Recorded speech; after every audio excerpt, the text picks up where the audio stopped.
Chapter 173. Songyang was so angry that he was trembling. He liked Chu Xiang from the beginning.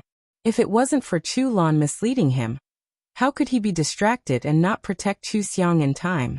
During those days when Chu Xiang needed people to care for her the most, that guy had taken advantage of the situation. He had missed out on a national hero. What was even more hateful was that he missed out on Chu Xiang marrying a bastard. Chu Lan, this jinx, caused him to suffer. Ever since he was hit on the head by Chu Lan, he had been bedridden to recuperate.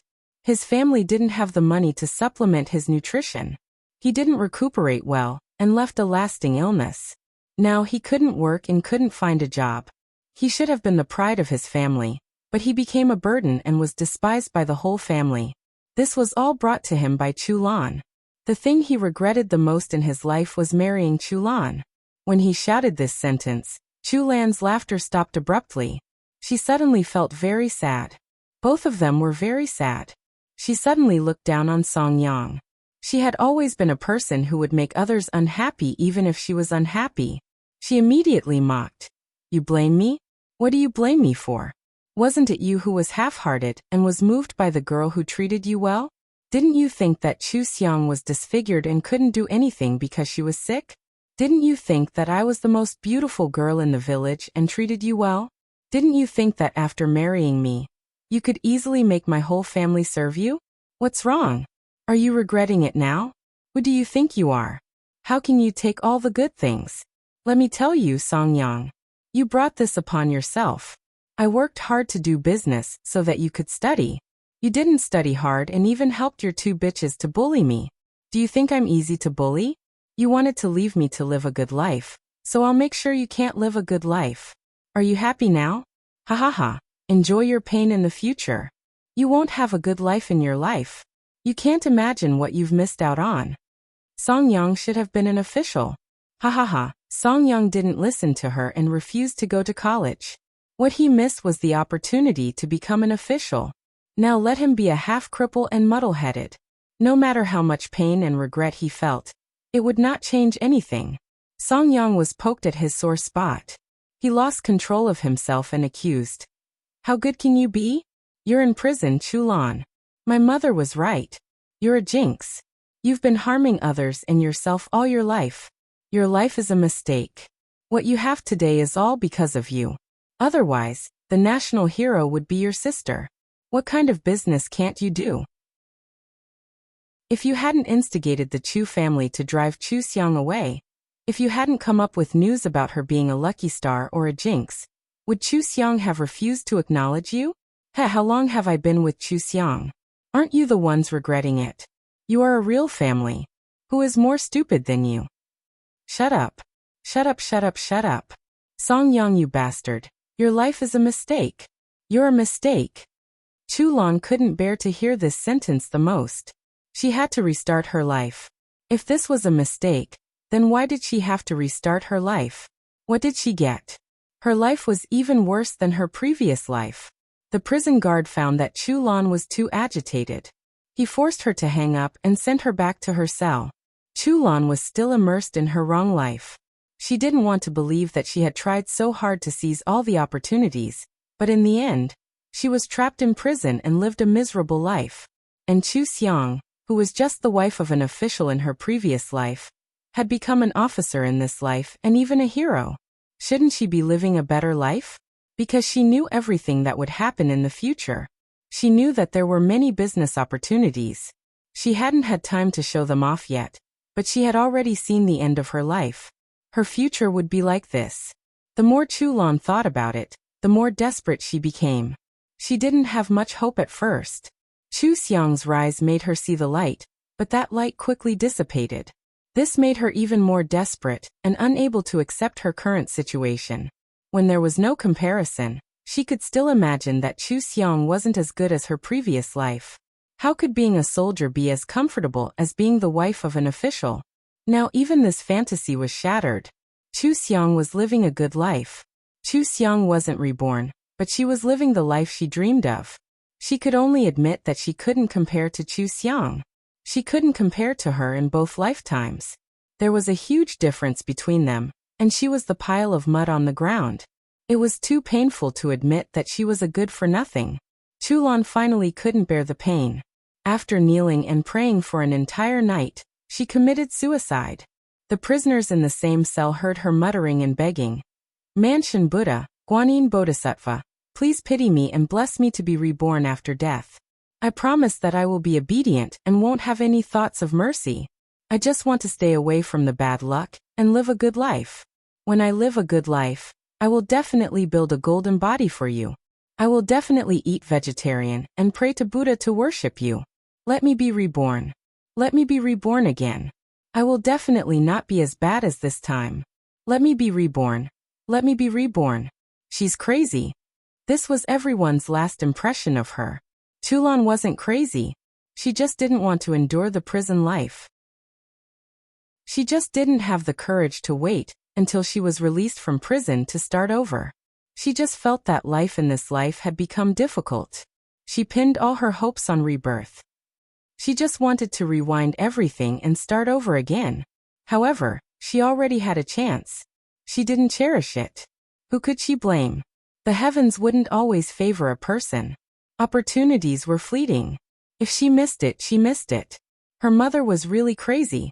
After knowing that she committed suicide, her mother blamed the Chu family for favoring sons over daughters. She blamed her husband for being unfilial and incompetent. She blamed herself for not being a good mother. She also blamed Chulan for not living up to her expectations. Her resentment was too strong. She went crazy and couldn't control herself. Then she went crazy. The Chu family was still anxious about Chu Xian's crime. The whole family was disbanded because of this incident. Chu Lan's father seemed to have aged dozens of years in an instant. His waist was bent and his back couldn't straighten. He regretted it so much. He took Chu Lan's mother back to the village alone and moved to a dilapidated house at the edge of the village. He simply repaired it and lived there. He spent his days with his crazy wife. The other members of the Chu family were frightened. This was the first time that a family member had suddenly disappeared. When they saw Chu Lan's body, they seemed to be suddenly awakened. Chu Xiang really wouldn't care about them. She really wouldn't recognize them. They had no relationship with Chu Xiang. Chulan was dead. If they continued to talk nonsense, would Chu Xian also die? They tried to contact Chu Xiang again after they came out of the police station. However, they couldn't reach her at all. They couldn't even find Yang Yuelan and Yin Xiuwen.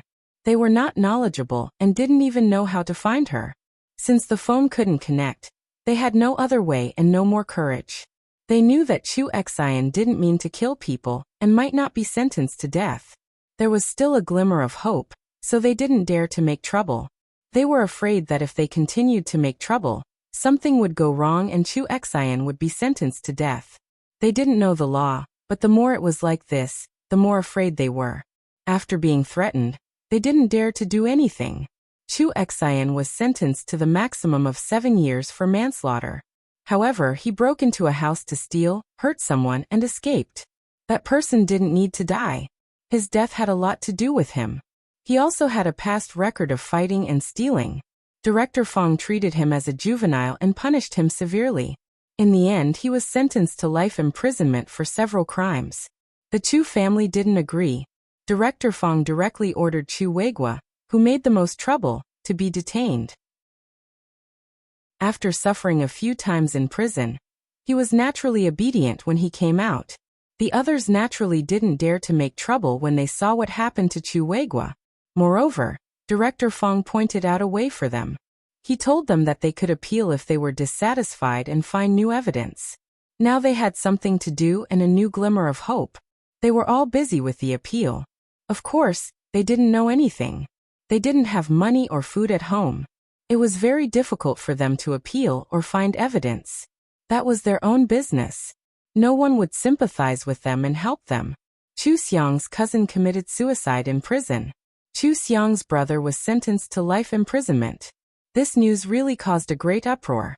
In any era, the effect of public opinion couldn't be underestimated. However, this time, no one had a reason to attack Chu Xiang, because Chu Xiang didn't intervene in this matter. She even proposed a strict punishment. Director Fong didn't show any favoritism. He handled this case fairly and impartially. No one could find any fault with it. After this matter was discussed for a while, everyone basically understood Chu Xiang's life. They felt sorry for her and admired her. How tenacious and broad-minded was she to grow into a hero in that kind of environment? Chu Xiang began to receive praise again. Director Feng was also praised by the higher-ups. The more they were praised, the more Chu Jiao's behavior was despised. The Chu family became a negative teaching material in the country. Countless families would say when educating their children, "If you don't listen well, you will be like the Chu family, ignorant, incompetent, and unreasonable. In the end, the whole family will end tragically." The Chu family was famous. Many people who had never seen them knew them. However, this wasn't the fame they wanted. They would spend the rest of their lives under everyone's strange gazes. They would be in extreme pain and regret. When Song Yang saw the report about Chu Jiao in the newspaper, he was in a daze and didn't react for a long time. After his sister finished laughing, she pushed him in confusion. "What are you doing? Aren't you happy? Chulan, that jinx, committed suicide.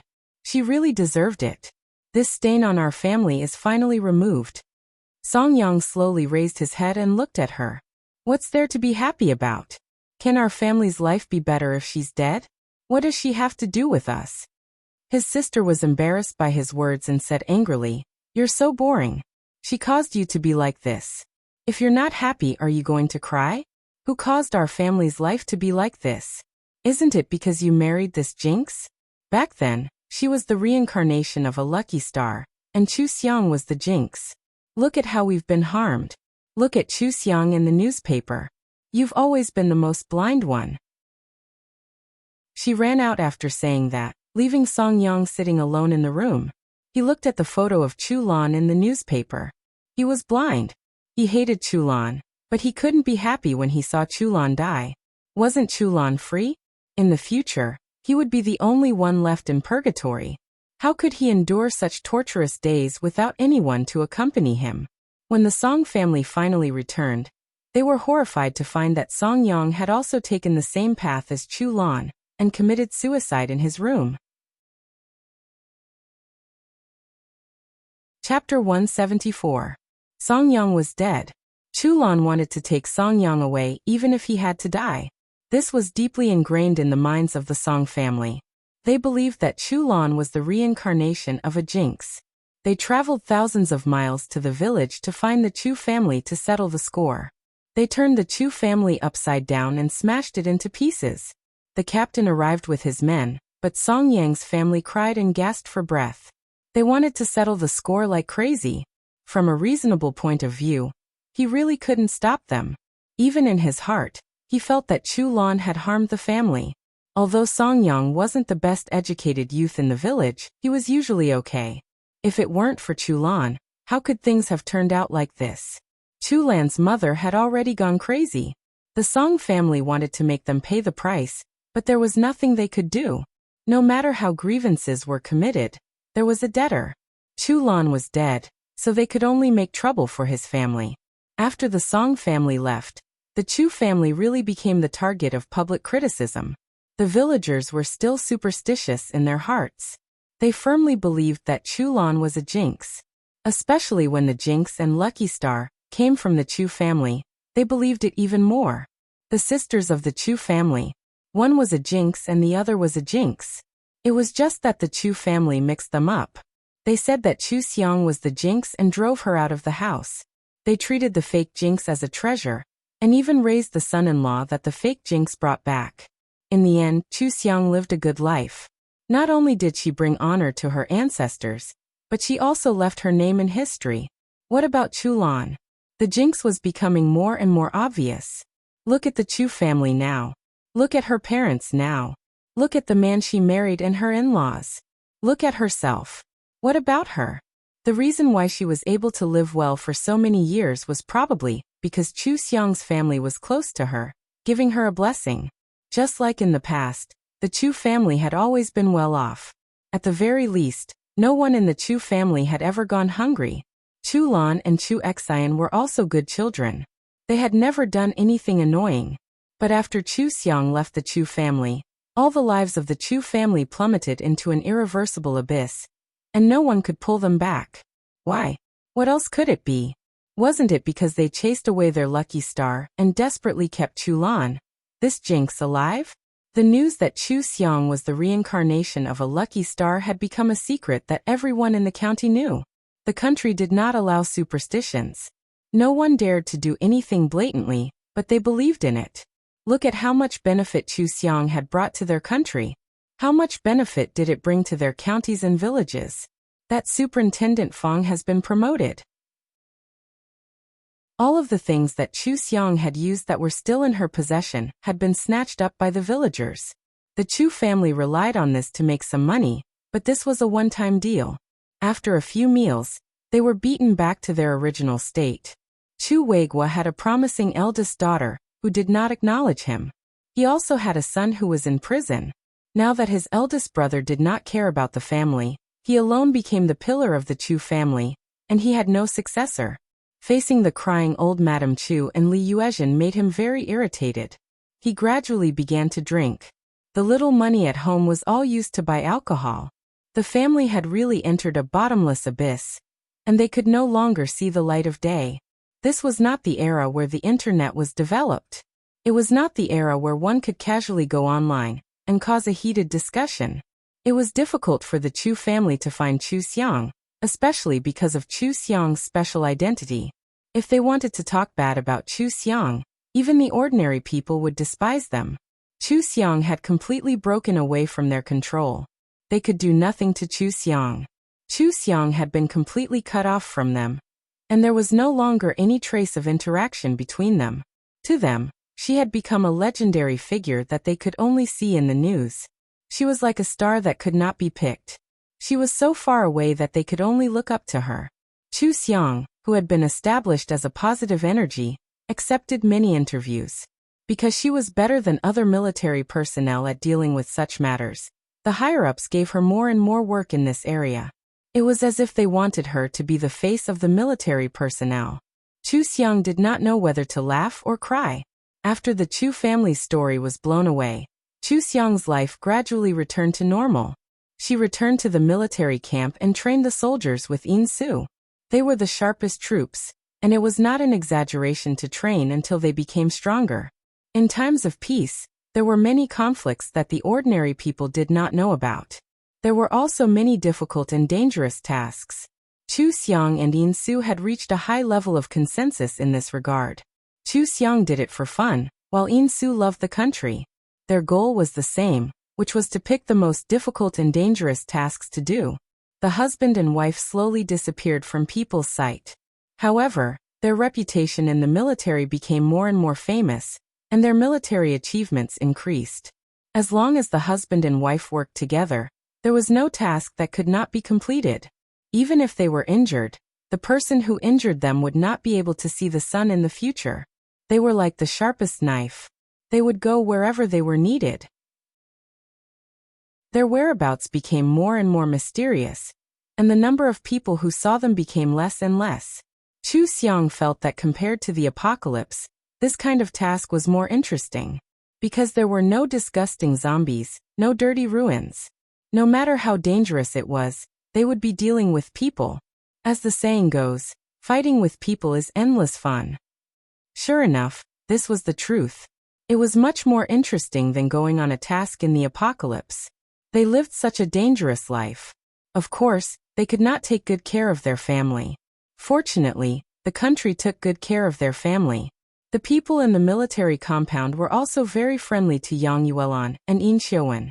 They got along with them as if they were family. In a few years, Shouho had seized the good opportunity of the reform.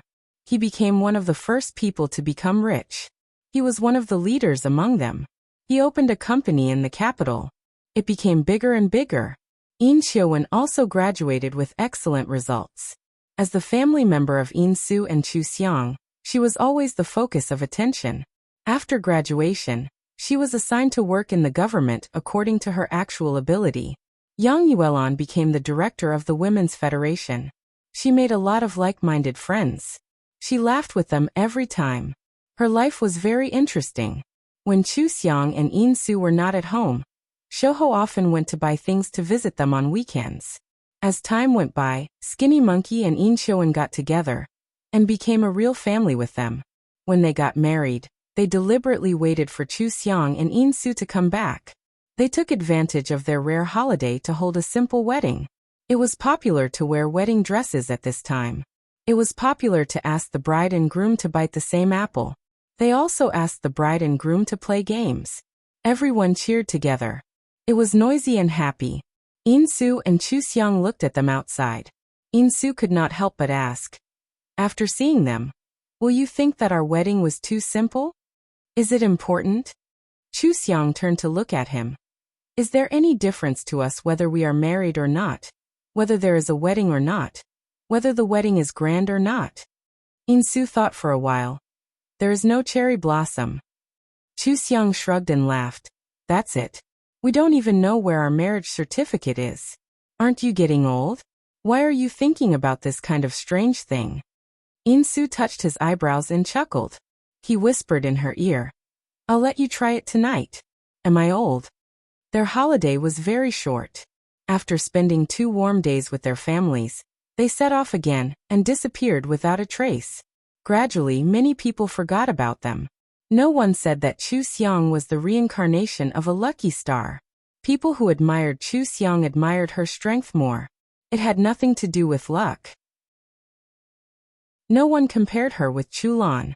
They were no longer on the same level. They were not from the same world. But the comparison between them taught many people a lesson. It was meaningless to compare with others. The most important thing was to always surpass oneself. People with good taste could not rely on powerful people.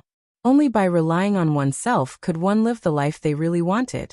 In this era, the idea of self-improvement for women was advocated. Chu Xiang was undoubtedly the most outstanding woman of the new era. She grew up in a patriarchal family. How much had she suffered? How much had she suffered? Everyone knew what kind of people the Chu family was.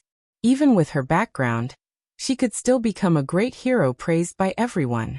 She even kept moving forward after marriage. She made countless contributions and her military rank was getting higher and higher. Everything she had was fought for by herself. She had accepted so many interviews and had never complained about the hardships of life. She was what all new women yearned for. She was independent, self-reliant, and always had a good sense of propriety. When Chu Xiang was addicted to missions, someone had already written a biography for her. It was a very formal, serious, and heavy biography, the biography of Chu Xiang. Someone had also filmed a movie. Her story, her and In story, revolved around the things that people knew about her life. It made up for her entire legendary life.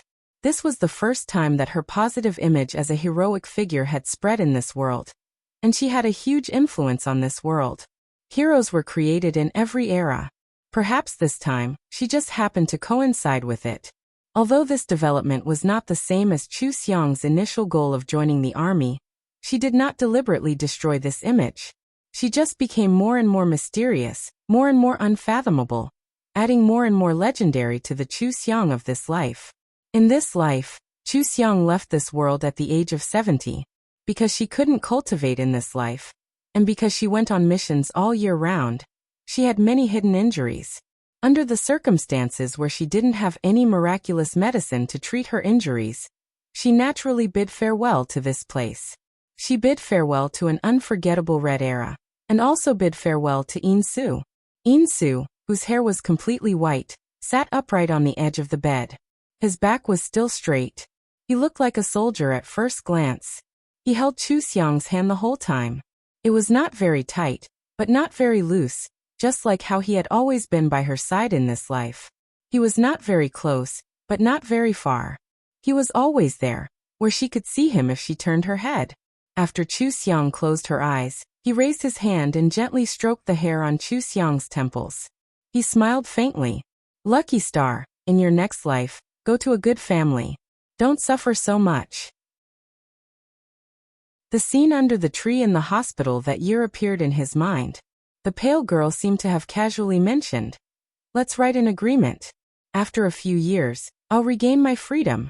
A fake marriage agreement, a collaboration on a whim, had helped them live their entire lives. Now their hair was white. She had passed away, and he was about to leave this world. In-su gently covered Chu Xiang with a thin blanket. Finally, he held her hand. My lucky star, goodbye. Chapter 175. When Chu Xiang regained consciousness, she felt pain all over her body and her soul was unstable. She quickly focused her mind and silently operated her cultivation method to stabilize her soul. Fortunately, the spiritual energy in this world was very abundant, and she quickly relieved the pain. Chu Xiang slowly opened her eyes and looked around. This was a very large cave and it was pitch black. There were even insects and ants crawling in the corners. She lowered her head and glanced at her body. She was a bundle of clothes. She had turned into a fox. The original owner was a fox spirit who had cultivated for 100 years. She had cultivated together with her friends. This time, they had heard that a 1,000-year-old snow lotus was about to bloom. They wanted to go and steal the treasure, but they never thought that the news of the snow lotus blooming was fake. More than 10 monster cultivators had set up a trap to catch them, wanting to dig out their cores to refine medicine. Even if their cultivation was good, they could not resist the attacks of so many people, not to mention that those people had set up many traps. The two of them were seriously injured when they broke out of the encirclement, but after escaping from those people, they could not hold on. The original owner's mind was fuzzy at the time. Before she fainted, she only remembered that a passing scholar came forward and picked her up in surprise. When the scholar saw them, they were no longer able to maintain their human forms and returned to their original forms. The original owner was a firefox with a body of fire-red fox fur. Her friend grew up with her, but she was a snow fox. Her body was snow-white without a single flaw. The original owner was too strong. When Chu Xiang saw her, she felt very regretful. However, the cultivation of a monster cultivator was like this. No one knew when it would end. Other than worrying about her friend Bai Yi, the original owner did not have any other attachments to this world. Chu Xiang looked around and didn't see Bai Yi's figure. She stood up shakily, and her front legs went soft, and she rolled down from the stone. This was the first time she had used forelegs, so she was not used to it. Chu Xiang's injuries were very serious. This fall made her dizzy and it took her a while to recover. This was the world of cultivation, and she had a companion who understood her injuries. She could not casually use medicine to heal herself. She could only observe the situation and endure it for now. After a long while, Chu Xiang once again stood up shakily. She tried to walk around in a circle on the spot. This time, she felt better, but her limbs were still very weak. She was too weak. She suddenly heard some movement and pricked her ears to look outside. He saw the scholar holding an oil lamp and hugging a snow fox, scolding it with concern. Why did you run out again? You haven't recovered yet, so you can't run around. Look, the cloth on your leg has fallen off. I'll bandage it again for you. You're not allowed to go out next time. What if you get lost? There are many hunters here. The scholar gently exhorted her in a low voice. When he raised his head and met Chu Xiang's eyes, he was stunned for a moment before he was overjoyed. Shuer, look, this fox is awake too. The snow fox, who was being paddled by Shuer, instantly turned its head. It was obviously very happy to see Chu Xiang. It jumped down from the scholar's arms and quickly ran in front of Chu Xiang. It ran a few laps around her. Xiang, you're awake? How are you? Are you feeling better? Chu Xiang felt a little tired and slowly lay back down on the bed. I'm much better now. I'll recover slowly. Where did you go? He came for an hour tonight. I thought something had happened to him. I wanted to go out to look for him, but I met him on the way. Bai Yi happily lay in front of Chu Xiang. There was a kind of unclear joy in her voice. Do you know why he came so late? He ran to pick herbs for us. He's so nice. I've never seen such a nice human being. Chu Xiang looked at the basket on the scholar's back. Was it so nice to pick herbs for the fox he picked up? Weren't there a lot of such kind people? She put her chin on her two front paws and said in a low voice, How many people have you seen? Many people are like this. If you like, wait until we recover and go to the crowd. Living in the city is also good. Humans are all cunning, cold, and heartless. Haven't you heard the stories of the hardships of those seniors? You should be a little vigilant. Don't be deceived. A good person like the scholar is really rare. Chu Xiang looked at her serious appearance and felt powerless. Who should be a little vigilant between the two of them? Bai Yi was the one who was bought over by a little kindness. The scholar had already walked to their side. He put down his basket and reached out to pick up Chu Xiang. Chu Xiang dodged to the side and put on a defensive posture to let him know that she was not willing to let him touch her. The scholar was stunned. He looked at Bai Yi and then at Chu Xiang. He didn't understand why the two of them were both foxes. Why were their reactions so different? He quickly retracted his hand and comforted her. Don't be afraid. I won't hurt you. I just want to see your injury. Chu Xiang was unmoved. The scholar retreated a little and took out the medicine to show her. I want to help you. I'll give you medicine. Don't be afraid. Bai Yi was puzzled. Xiang, what's wrong? Treating a benefactor like this is too rude? Benefactor? Chu Xiang reacted sluggishly. That's right. In the minds of the demonesses, the appearance of the scholar at that time was already a great benefactor to them. But the original owner was dead. She wasn't saved by the scholar. She was saving herself. Chu Xiang retreated and lay down. Benefactor doesn't need to be treated like an ancestor. Repay what should be repaid. If I don't want to let him hug me, I won't be happy. Bai Yi tilted her head. She couldn't understand why Chu Xiang was being so awkward. Benefactor is so good. Why don't you let him hug you? She saw that the scholar was a little disappointed. She ran over and jumped into the scholar's arms. She rubbed the back of his hand to comfort him. The scholar was really happy. Chu Xiang felt that the scholar was teasing a dog. Wasn't he the same as a dog lover? What was special about him? Were all demons so simple? She looked at Bai Yi's dependence on the scholar and suddenly had a bad premonition. You don't want to go home with him and let him take care of you all the time, do you? What's wrong with that? The lifespan of a mortal is only a few decades. Doesn't it pass quickly for us? I haven't lived in the city yet. Let's just go down the mountain to play, okay? Benefactor saved us. Don't you want to protect him? We have to repay him and let him live the best life. Bai Yi happily discussed her plans with Chu Xiang, but she was still worried about Chu Xiang's injury. Xiang, let Benefactor take a look at you. He picked a lot of medicine. Let's treat your injury first. Chu Xiang shook her head and looked outside. I'm a demon. Do I need others to treat me when I can walk? You can tease him. I can do it myself. In Chu Xiang's eyes, the scholar was Bai Yi's new toy. If she liked him, she would stay for a while. Anyway, she didn't want to go anywhere. There was really no need for him to treat her injury. Although she was not a veterinarian, she was now a demon and not an ordinary animal. Whether it was treatment or cultivation, she was the most professional. A layman like the scholar could forget about it. The scholar saw that Chu Xiang wasn't willing to let him check. He had to keep a distance and put a few edible herbs in front of Chu Xiang. He tentatively said, "Eat this and see. It can heal your injury." Then he muttered, "I don't know if a fox can eat these. Animals should instinctively distinguish between herbs, right?" Chu Xiang looked at Bai Yi. "Don't use whatever he gives you. He obviously doesn't understand.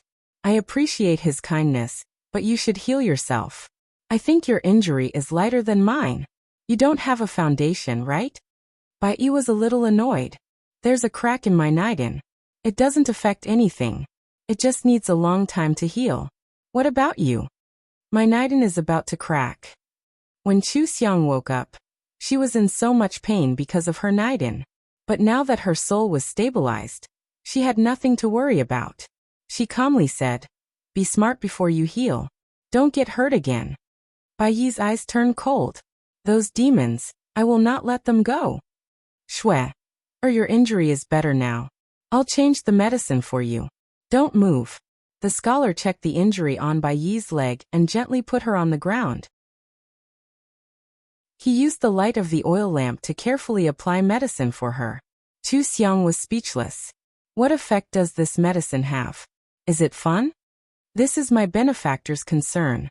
No one has ever cared for me like this. Bai Yi blinked at her. Her eyes seemed to be filled with stars because of the candlelight. Chu Xiang shook her head and said, "Okay, be your little shui Hong. Look, I'm applying medicine like this. I really want to help you. I have no evil intentions. I'm not a hunter. Can you believe me?" The scholar changed the medicine for Bai Yi while not forgetting to persuade Chu Xiang. Chu Xiang felt a chill when he called her Hong. Who was Hong? Such a vulgar name. It was right to stay away from him. She had always been friendly to people who were pleasing to the eye, but this scholar was not pleasing to the eye. Bai Yi clearly had a good impression of the scholar. Perhaps she had seen too few people and didn't understand the dangers of the world. However, Chu Xiang felt that perhaps she had seen too much. She had seen all kinds of good and bad people. It was hard for her to have that kind of good fortune of wanting to get close to people. The scholar had saved Bai Yi, taken care of her, and helped her change her medicine. Although he was a layman, his intentions were precious. At least Bai Yi felt it was precious. She especially liked to stay by the scholar's side and play with him. She even cooperated with him to be a cute fox, making the scholar smile. Chu Xiang was lying on the side and watching them play. She thought that no matter what they thought, it was enough that they were happy like this. The original owner did not ask her to help reincarnate. The deal was to ask her to help protect Bai Yi. Now seeing that Bai Yi was so good at entertaining herself, it should be easy to complete this matter. Chu Xiang had a little more expectations for this new world. In the future, would the two sisters be able to move unhindered in the demon world? Unify the demon world, and then fight against the human world? In this kind of world, one had to do big things, otherwise what was the point? Chu Xiang was thinking about how to get rid of the group of demon Taoists after recovering. The scholar came over again and probed for who knows how many times. "Hong, or do you want to play with us?" Chu Xiang rolled her eyes and changed the direction of her body as an answer. The scholar muttered to himself, "This fox is too reclusive." Bai Yi rolled over with a smile. "Xiang, our benefactor is solitary. You really don't want to play with us? Benefactor is so good, ah? You go play with your benefactor. I'm not interested. I'm busy cultivating and recovering." "What cultivation? How come I don't see you cultivating? I feel like you don't like benefactor very much." "Why?" Bai Yi asked seriously in front of Chu Xiang. Chu Xiang lazily said, "Everything depends on fate. Maybe I don't have fate with him. It's not that I don't like him. It's just that I don't have good fortune." "Okay, you take him out to play. I'm recovering." Bai Yi nodded and ran a few laps around the scholar. Then she ran out of the cave. The scholar hurriedly shouted "Schwer" and chased after her. He ran far away and even laughed. Chu Xiang closed her eyes and silently cultivated.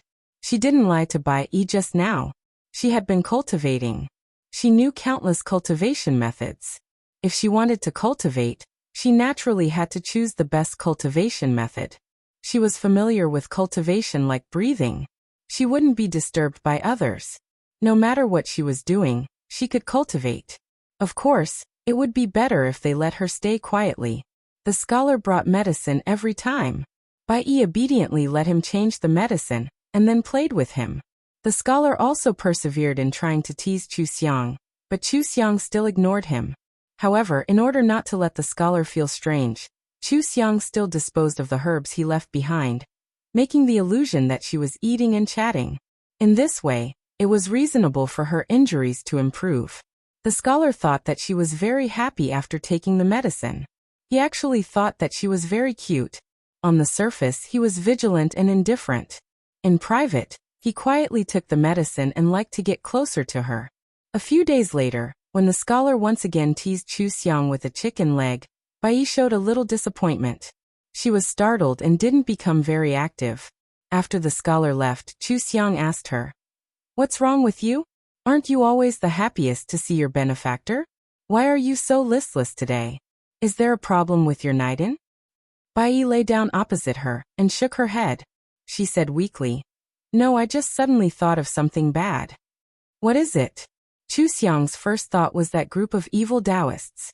Her injuries hadn't healed yet. Bai Yi wouldn't want to take revenge so soon, right? It's not impossible. Bai Yi, I think benefactor likes you more. Do you remember the stories of the seniors we heard? There was once a pair of sisters who had a very good relationship, because they fell in love with the same man. In the end, both sides suffered and lost 200 years of Taoist association. Chu Xiang was stunned for a moment, then reacted. Are you afraid that we will be like them? For who? That stupid man? He's not stupid at all. He's so smart. He was only 16 years old, and he passed the county exam. Many people can't pass the exam, and he has been studying hard. After a while, he will take the provincial exam. When the time comes, he will be a high official. How is he stupid? Bai Yi subconsciously defended the scholar. Chu Xiang was speechless. Do you really think so? How focused and attentive do we have to be effective when we cultivate? He ran over to play. When did he study? He can pass the provincial exam. He's a literary star. He didn't play. Didn't he come to help us? It's kindness. Bai Yi deliberately emphasized the kindness of the scholar. She didn't agree with Chu Xiang's method. Chu Xiang finally understood what it meant to be in love. This was it. Because she liked him, he was good at everything. Maybe all the men in the world were in front of her. She could only see the scholar. Chu Xiang felt that it was meaningless to be in love. Anyway, they were demons and had a long life. If Bai Yi liked the scholar, then she liked him. Their human form was beautiful, and their charm was first class. Was she afraid that the scholar wouldn't like her? It didn't matter whether she was in love or not. Chu Xiang directly said, Okay, as long as you like him. You can rest assured that I won't like him. There are so many men below. Even if I don't find a man, I won't fight with you. Bai Yi curiously asked, Then what do you like? I think benefactor is very good. I like pleasing to the eye. Chu Xiang swayed her tail and lazily lay on the stone. Which one of the men she found wasn't the best in their field? Which one of them wasn't a dragon among men? How could she be interested in this scholar? Wasn't this the white-faced scum on TV? He couldn't do anything, but he was good at playing heartless. Chu Xiang reminded, First of all, you can't be more familiar with senior stories. Don't say things like how good your benefactor is. He won't hurt you. You have to be careful. Don't foolishly throw yourself into it. If he hurts your heart, you'll die of pain. It's better to play together for as long as you can. In the end, you have to separate. That's not fate. Bai Yi ran over and lay down next to Chu Xiang. She happily said, Xiang cares about me the most. I have a sense of propriety. When Chu Xiang was a demonic cultivator, she had seen many demons. In order to snatch opportunities, they would do anything. She didn't take Bai Yi's liking for the scholar to heart. The strong were respected. This was the eternal rule of this world. Liking a weak person, for most demons, wasn't it just a fun thing to do? Chu Xiang's injury healed very quickly under her continuous cultivation. The inner core of a demon wouldn't be probed by others. Bai Yi didn't know what Chu Xiang's injury was, so she didn't suspect anything. The scholar saw that they were much better, and thought that it was the effect of the medicine he picked. He was very happy and wanted to take them back to raise them. Schwerhanger, come home with me, okay? I spend a lot of effort convincing my mother. If you obediently come to my home, I can raise you for a long time. The scholar picked up Bai Yi and asked with a smile, Little Shui, or do you want to go back with me? You don't have to wait for me here in the future. We can be together at any time. Of course, Bai Yi couldn't pretend to understand, but she could use intimacy to express her love for him. The scholar took it as her agreement. It was Chu Xiang's side that made things a little difficult for him. He looked at Chu Xiang, who was still ignoring him, and whispered, Hong, or should be with Schwer, right? Let's try it. The scholar simply tidied up the herbs and called Bai Yi out. He looked at Chu Xiang and saw that she didn't move. The good thing about demons was that they could understand human language. Bai Yi ran 2 steps and ran back as if she was thinking of her companion.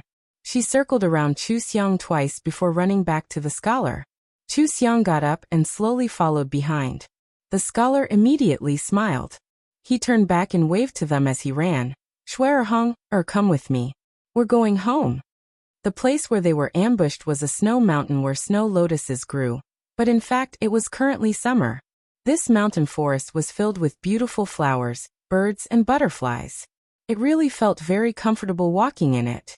Chu Xiang turned into a short fox for the first time. Looking at the world from such a low angle, it felt a little strange. It was a new experience. An ordinary ancient time, an unusual identity. She was looking forward to what interesting things would happen in the future. There seemed to be a lot of fun. She could let go of herself again. Chapter 176. The scholar's home was in a small town. It was just an ordinary family and was not rich. When Chu Xiang and the others arrived, the scholar's mother was sitting in the courtyard washing clothes. There were 2 large pots of clothes piled high. It could be seen that she relied on this to make money. As soon as the scholar entered the courtyard, he quickly ran forward. "Mother, I will wash. You should rest." How could the woman let him touch these things? Before the scholar's hand touched the clothes, it was pushed away by the woman. The woman smiled and said, "Your hands are used to write articles. In the future, you will be a big official. How can you do rough work and soak in the water? Mother is not tired. Mother can do these things alone." The woman turned and saw Bai Yi behind him and Chu Xiang at the door. Seeing that one was white and one was red, they were so beautiful that they didn't seem real. She was shocked. She wiped the water off her hands and got up to look at Bai Yi. "My lord, are these 2 foxes the ones you picked up? Why are they so beautiful? They don't look like wild foxes. They look like nobles." The woman was a little scared. "Son, did you really pick them up? Could it be that a noble family lost these foxes? If this is known by others, it will affect your future."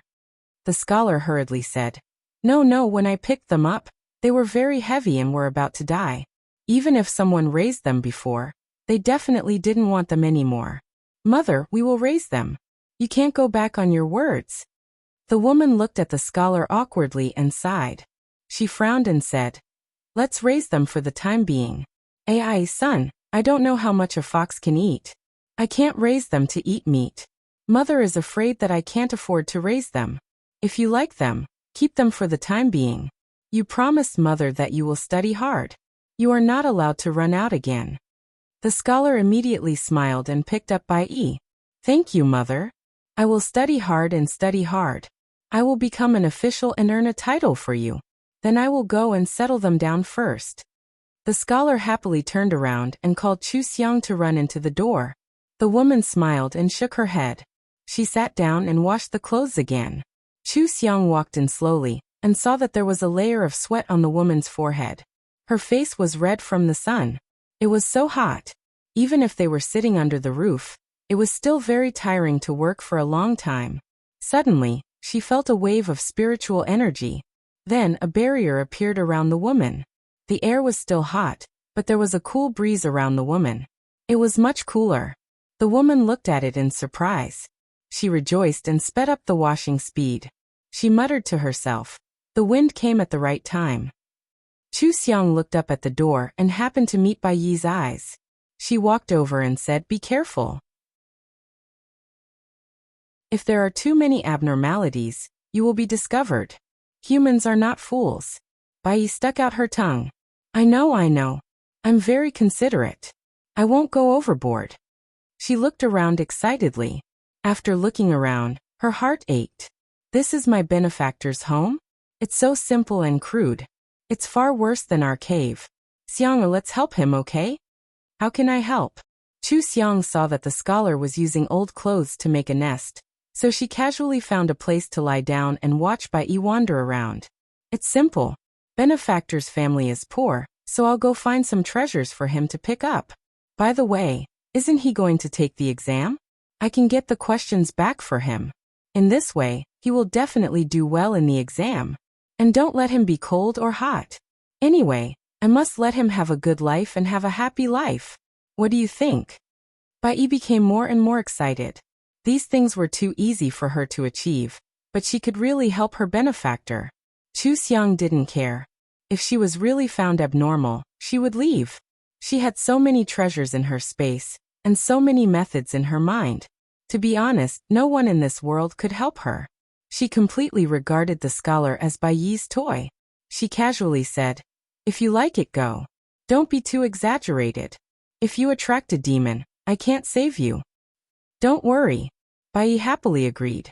She ran around the scholar a few times, making the scholar happy. She also set up a barrier for the scholar, so that he was neither cold nor hot, and kept in the most comfortable state. The scholar spread a piece of clothing on the straw and hugged Bai up. He said happily, "Does Shuer like it? This will be your home in the future." He turned to Chu Xiang and shouted, "Hong come on, it's very comfortable." Chu Xiang walked over and lay down in Bai's expectant eyes. The scholar saw them lying on the clothes obediently, and felt a sense of accomplishment. He smiled and said, "Okay, I'll ask my mother for some food. Don't run around. Don't go to my mother's room. There are jobs she can take. If it's dirty or broken, she will have to pay for it. Do you know?" Without waiting for them to respond, he laughed and said, "Look at me, what do I do with you? You don't understand. Well, anyway, you just stay here obediently and wait for me." The scholar went out and asked his mother for food. Chu Xiang and Bai both had good hearing. They heard the woman was very unhappy. "How much do you need to eat to raise these two things? How good would it be to keep the money for you to eat a few eggs? Oh, by the way, we also have 2 chickens in our family. Doesn't the fox love to eat chicken? Will it eat our chickens when we're not paying attention?" Bai curled her lips in disgust and leaned close to Chu Xiang. "Who eats that? Even if it's cooked, it still tastes good. Why do I feel that our benefactor's mother doesn't like us? Aren't we beautiful? Aren't we well behaved?" Chu Xiang lazily said, "She doesn't even have enough to eat. How can she have the leisure to care about whether the fox is good-looking or not? To her, we are a burden. She is willing to raise her son. She raises chickens to eat eggs and then eat chicken. Why does she raise us?" Bai was stunned. She had always been the one who was valued and respected by the demon. Suddenly, she became a burden that was disliked. She couldn't react. She hesitated and said, "Then I will catch a few more chickens for her?" Chu Xiang laughed and said, "You'd better learn more about the human situation first." Bai nodded and looked at Chu Xiang. "Xiang, why do you seem to know everything? Didn't you never go out of the mountain like me? But now you seem to be an experienced senior." Chu Xiang casually made up a story. "Of course I listened to the seniors. You only listen to their tragic stories. I listened to their experiences in the world." "Oh, so it's like that." Bai was ashamed. "I didn't want to come to the crowd before. I just wanted to focus on cultivation. I listened to stories for fun. I really didn't pay attention to any experience." "Xiang, you're amazing. You remember it all. If it weren't for you, I would definitely be stupid. In the future, I will rely on you to stay by my benefactor's side." Chu Xiang smiled. In fact, it was just a small matter. It didn't make a big mess. Even if it did, it didn't matter. How could they not handle it? However, she shouldn't tell Bai about this. It was good to let her be cautious. She was really too simple. Compared to the cunning fox demons she had seen before, she still preferred Bai's pure temperament. She was like a child who had just come into contact with a new world. Sometimes she was quite cute. In the end, the scholar still got food from his mother, but it wasn't much. It was just a little bit. He placed the food bowl in front of them and sighed. He touched Bai's head. "When I pass the imperial examination, the family won't be like this. At that time, I will definitely let you eat drumsticks." Bai gently rubbed the scholar's palm and sent a message to Chu Xiang. "Xiang, when our benefactor came to see us 2 days ago, didn't he give us drumsticks? Are drumsticks so expensive? Then what our benefactor gave us, was it his mother who gave it to him to nourish his body? And it should be." Chu Xiang made a eating gesture and threw her food into the space. Bai said with heartache, "Our benefactor is too good to us. He doesn't even bear to eat good things. When he sees us injured, he gives it to us." Chu Xiang chuckled. If you have something good, who would you give it to first?" Bai didn't even think about it. "Of course I will give them to you. Do you still need to ask? And the second one will be for our benefactor. I want to get a lot of good things for our benefactor." "So your mother gave him drumsticks and he hid them for us 2 foxes to eat. Why didn't he give them to his mother?" Bai was stunned. She was stunned by Chu Xiang's sharp question. That's right. The scholar's mother was so good to him. She could even be the most important person to the scholar. Just now, the scholar also knew that his mother had a hard time washing clothes. Why didn't he give the drumsticks to his mother, but gave them to the two foxes instead? Weren't they just two beautiful foxes in the scholar's eyes? Could it be that he was afraid that his mother wouldn't eat it? Do you understand? His mother definitely won't eat it. The drumsticks are his own. He is kind, so he pitied us. Chu Xiang was a little sleepy and didn't care about this at all. So she said, oh, and closed her eyes, turning into a round red ball of fur. Bai Yi always felt that something was different from what she thought, but she couldn't figure out what it was. She wanted to talk to Chu Xiang, but when she saw that Chu Xiang was resting, she quietly quieted down and didn't disturb her. Things that she couldn't figure out didn't bother Bai Yi for too long. She quickly put these things aside and ran to see what the scholar was doing. She heard the conversation between him, her mother, and the neighbors. She knew that his name was Zhuang Yulong. His mother was Zhuang Lushi. His father died of illness 10 years ago. In the past 10 years it was his mother who raised him alone. Zhuang Liushi's biggest wish was that he could become an official, and Zhuang Yulong's biggest wish was to become an official and earn a title for his mother. Bai Yi carefully remembered this wish in her heart. She wanted to repay her benefactor well, and let him live the best life. This was her benefactor's wish. Of course, she would help him achieve it. If I want to improve my life, I must change the basic problem first. I can't be poor. Bai Yi sneaked out when they weren't paying attention. Chu Xiang's eyelids moved. She covered her face with her fluffy tail. She didn't even open her eyes.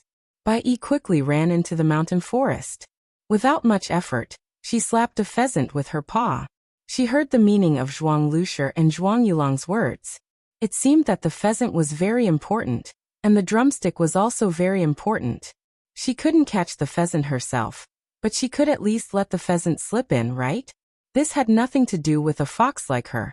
Bai Yi deterred the two pheasants and ordered them to go back with her. When she reached the place, she disappeared in a flash, while the two pheasants fluttered and jumped on the wall, and then jumped from the wall into the yard. Zhuang Lushi was the first to find the two pheasants. She was surprised and happy.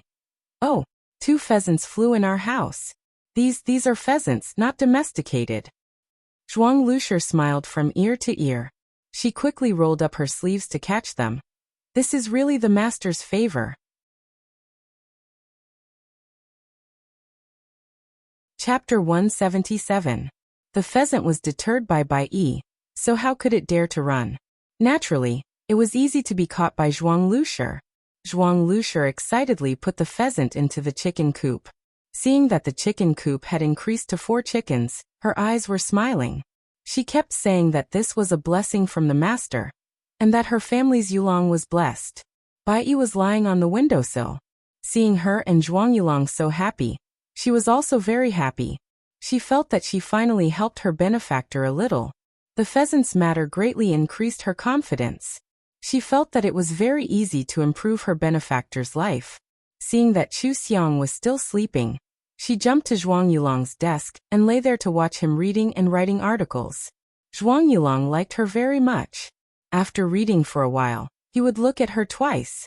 Zhuang Lushi quietly opened the door to give Zhuang Yulong water to drink. When she looked up, she saw Zhuang Yulong touching Bai Yi's head. Her face immediately changed. Yulong, how can you let this beast on your desk? What if it breaks your book? Zhuang Liushi's sharp voice startled Bai Yi. Chu Xiang also looked up. Zhuang Lushi strode over, put down the bowl, and grabbed Bai Yi. When Bai Yi saw her fierce face, she was not happy. She jumped into Zhuang Yulong's arms. Zhuang Yulong busily said, Nyang, don't worry, Shui is very smart and sensible. It won't touch my things. Really, you see, aren't my pens, inkstone, paper, and ink all good? Zhuang Lushi angrily said. No, how can a beast understand these things? Where's the other one? Where did it go? Zhuang Lushi thought of Chu Xiang and hurriedly looked around. When she saw the old clothes under Chu Xiang's body, she patted her thigh in distress. Oh, that's your father's clothes. How can good clothes be so harmful? Chu Xiang stood up and moved aside. Zhuang Lushi had already rushed over and anxiously picked up the clothes. She angrily said, "These two beasts can't stay. Get out immediately. I think you don't even have the mood to study because of these two beasts. Hurry, give me this white one and throw it out."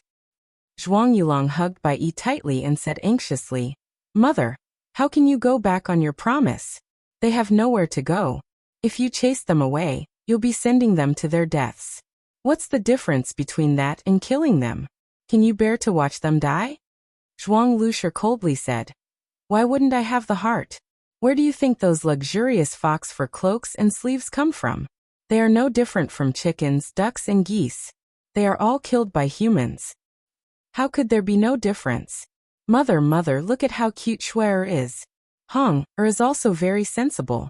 They are different from those chickens and ducks. Look." Zhuang Yulong handed Bai Yi to Zhuang Lushi. He was eager to let his mother see Bai Yi's good side. Bai Yi said angrily, "What's wrong with this woman? I didn't do anything and even helped her so much. She's actually chasing us away." Chu Xiang shook the fur on her body and lowered her head to admire her beautiful fiery red fur. She casually said, "She must be worried. Brushes, ink, paper, and inkstone are very expensive for them. She's afraid that you'll break them. Besides, we're of no use to her. She doesn't know that you've helped her." While the two of them were talking, Zhuang Lushi had already begun to reach out to grab Bai Yi. "You have to throw them out. We can't raise them in our house. What's this called? You're about to take the provincial exam. You can't be distracted by these two animals." Zhuang Yulong was a little angry. He interrupted her with a strong tone. "I want to raise them. Mother, if you want to throw them out, throw me out too."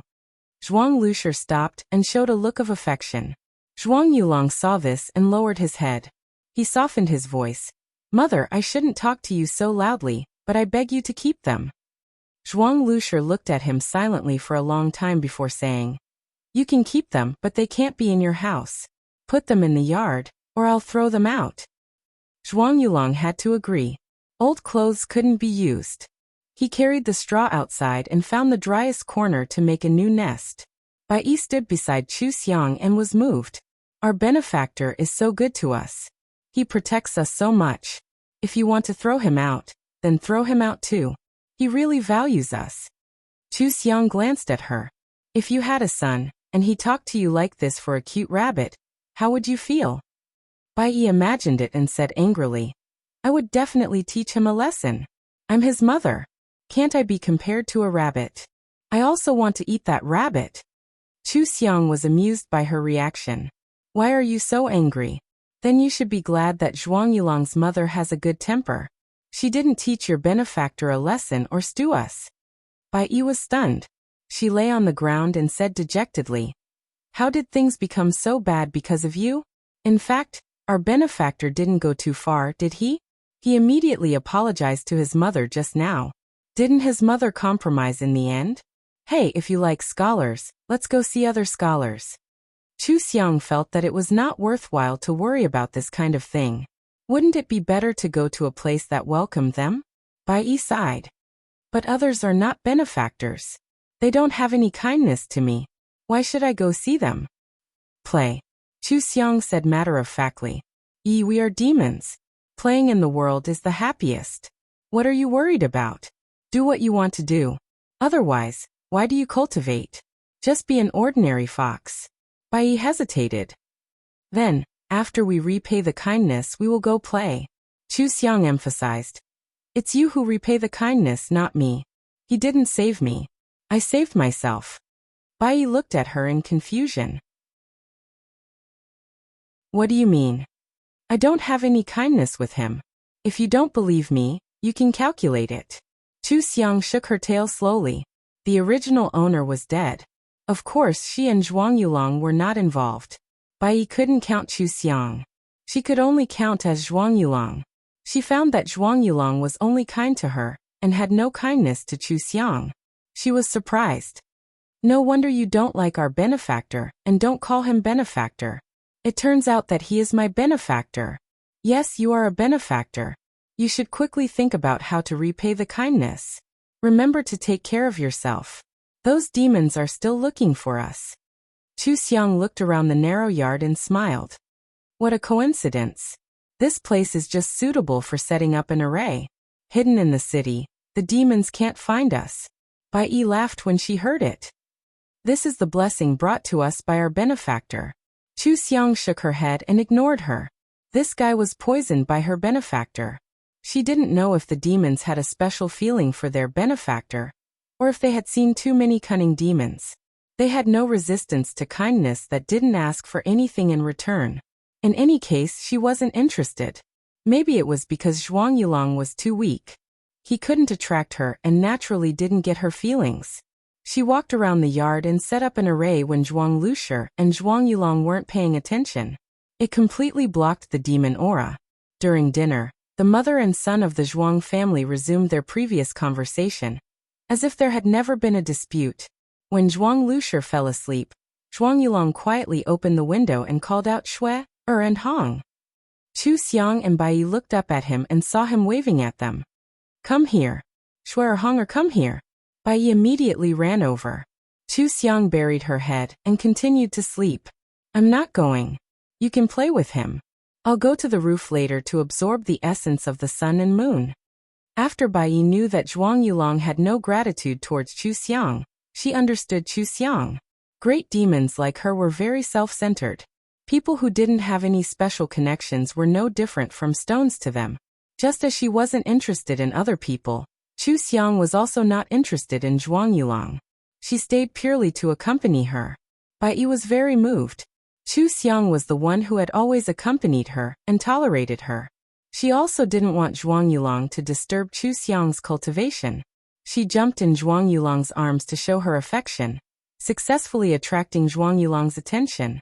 Zhuang Yulong saw that Chu Xiang lay back down and still ignored him, so he didn't call her. He closed the window and hugged Bai Yi to sleep. For Zhuang Yulong, he was just hugging a fluffy, soft, and very cute pet. But for Bai Yi, this was the first time she was sharing a bed with a man. She thought that Zhuang Yulong had asked her to come in and play. Who knew that he was going to sleep, and he was hugging her to sleep? She moved uncomfortably. Zhuang Yulong immediately hugged her tighter and touched her head with his eyes closed. Little Snow, go to sleep. If my mother finds out, she will scold you again. Be good.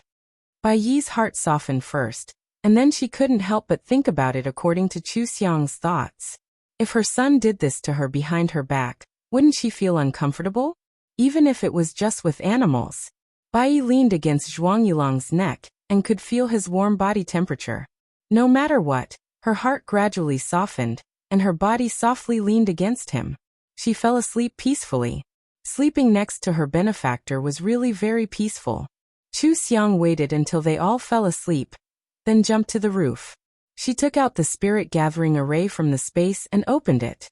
Sitting in the center of the array, she began to operate her cultivation method, absorbing the essence of the sun and the moon. Fox spirits were unique in their cultivation. Absorbing the essence of the sun and the moon was twice the result with half the effort.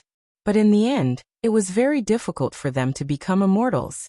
9 out of 10 of them would be killed by the thunder tribulation, and the remaining one could only become a scattered immortal, and become a fox immortal in the human world. However, this was not Chu Xiang's only life. She just needed to cultivate quickly now. She used to be a devil cultivator. Some cultivation methods were very difficult. When did she feel that she could cultivate with only the essence of the sun and the moon? Now that she was cultivating, it was simply too satisfying.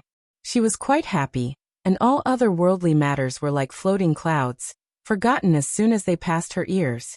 Early the next morning, Zhuang Yulong put Bai Yi back before his mother woke up. It was like this for several nights, and Zhuang Lushi didn't notice it at all. With Bai Yi, the temperature in the courtyard was always moderate. The rice in the pot was warm, so there was no need to watch the fire. Zhuang Yulong's ink was always a little more, so there was no need to always grind the ink.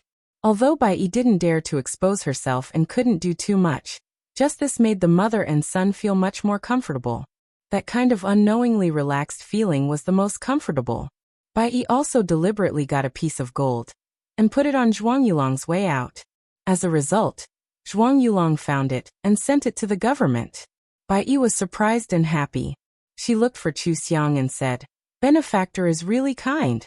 With such a big piece of gold, he could eat well and wear well. His mother wouldn't have to work so hard." But he didn't want it. Instead, he asked the government to find the owner. The owner must be very anxious to lose the property. He didn't keep it. He's really a good person. I really didn't misjudge him. Xiang quickly help me think, how can I make them rich and powerful? He doesn't want the unexpected wealth. What should I do?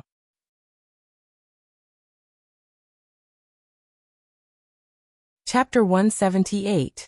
Chu Xiang was too familiar with getting rich, so she said, "Let them find something to do. If you give them money, will it last for a lifetime? Then if he wants it, it won't last for a lifetime." Bai Yi suddenly thought of Zhuang Lushi. By the way, Benefactor didn't hide the gold he found. His mother will definitely want it. I'll send money to his mother. And I'll go and see if there are any good medicinal herbs. I'll come back tomorrow night. Chu Xiang's injury was almost healed, so she planned to find an excuse to completely recover. Bai Yi nodded and watched Chu Xiang run away. She went to find a very expensive pearl hairpin and threw it on Zhuang Luoshir's way home. Zhuang Luoshir was holding a large basin of clothes to be washed. Bai Yi used a spell in the dark to make her less tired. Zhuang Luoshir was not tired, so she looked around leisurely. When she looked around, she saw the hairpin. Her first reaction was to look around. When she saw that there was no one around, she hurriedly picked up the hairpin and stuffed it into her arms. She looked around again to make sure that no one saw it. Then she hurried back to her home. Zhuang Yulong came out to drink water. When he saw her gasping for breath, he was stunned and asked, "Mother, what's wrong? Is there a bad person chasing you?" Zhuang Luoshir quickly put down the basin full of clothes and nervously pulled him into the house. She pressed her chest and closed the door and window. Then, she took out the hairpin and happily said, "Son, look at what Mother picked up. A pearl hairpin. We're rich." Zhuang Yulong slightly frowned. "Mother, a gentleman should not take ill-gotten gains. If you pick up something, you should find the owner and return it to him. How can you hide it?"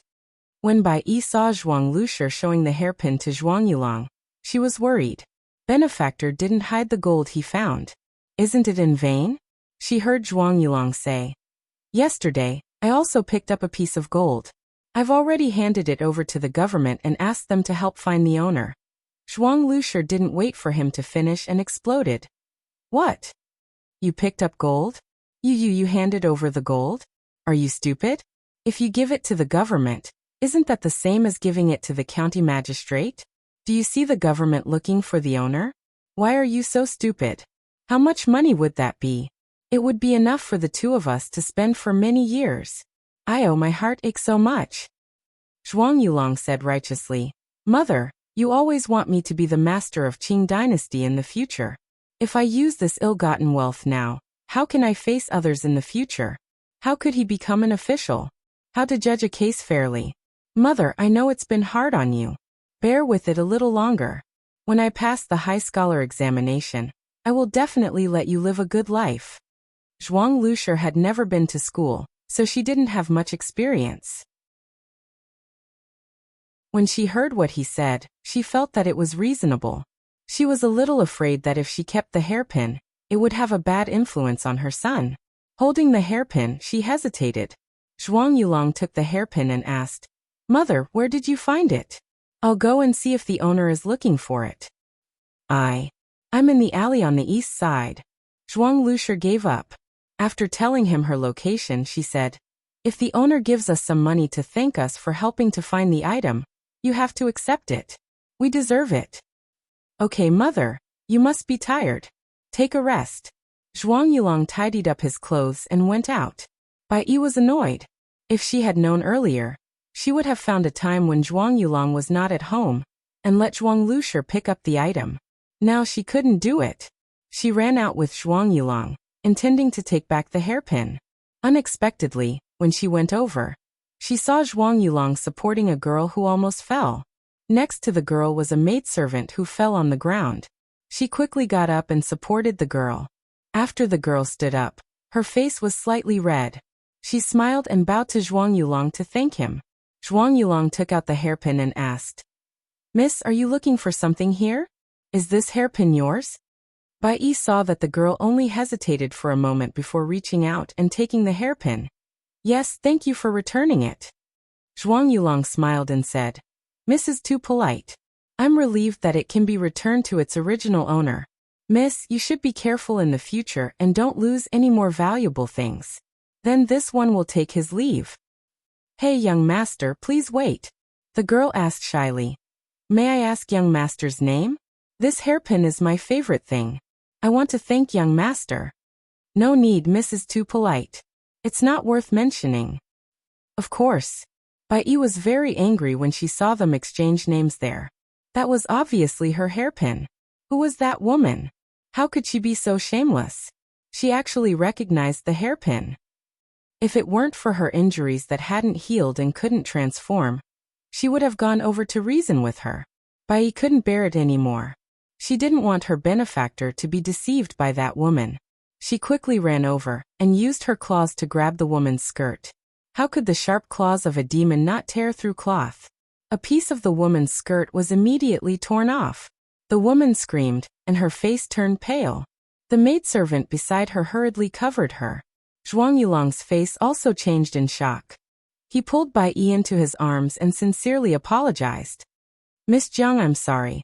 My family's fox tore your clothes. This is really..." Bai Yi called out a few times, not wanting him to apologize. It was obviously that woman's fault. Miss Jiang stared at Bai Yi, took a deep breath, and pulled out a smile. "It's okay. Is this young Master Zhuang's fox? It's quite cute." Bai Yi angrily wanted to scratch her. Zhuang Yulong hurriedly took 2 steps back and apologized. "Shui, is usually very obedient. I don't know what happened today. I hope Miss Jiang will forgive me. I'll take my leave first." This time, Miss Jiang didn't dare to keep him. Her skirt was torn, and she didn't dare to stay outside. She said goodbye to Zhuang Yulong and left. Zhuang Yulong had been scolding Bai Yi on the way, wondering why she suddenly became disobedient, and even broke other people's clothes. Bai Yi was very angry. She suddenly remembered why she treated that woman like this. She had many spells to deal with that woman. She was really confused by anger. She turned back and leaned on Zhuang Yulong's shoulder, watching the woman enter the sedan from afar. She sneered and used a spell. Then she nestled back into Zhuang Yulong's arms in a good mood. Zhuang Yulong saw that she was obedient and warned her a few more times. On the way home, when there were most people, Miss Jiang's sedan suddenly fell to the ground. She rolled out of it in a very embarrassing state. The people on the street immediately surrounded her. Some people who knew her pointed out that she was the daughter of a concubine of the prefectural magistrate. Why was her skirt torn? Her clothes were untidy. What happened?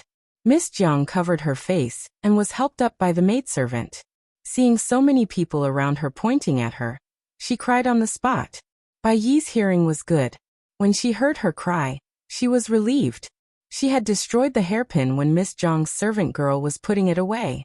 The demoness temper came quickly and left quickly. She had already turned the page on this matter. When they returned home, Zhuang Lushi was looking for something inside and outside the house. She didn't notice them coming in. Zhuang Yulong asked, "Mother, what are you looking for? Let me help you." "Those 2 foxes." Zhuang Lushi turned back and saw Bai Yi in his arms. She put her hands on her hips and said, "Why did the cubs run out with you? I was looking for them for half a day. I thought they went somewhere to play." She looked around. "Where's the red one?" "Behind?" Zhuang Yulong said worriedly. "Hunger isn't at home? It didn't follow me. Did it run out to play?" "Play what?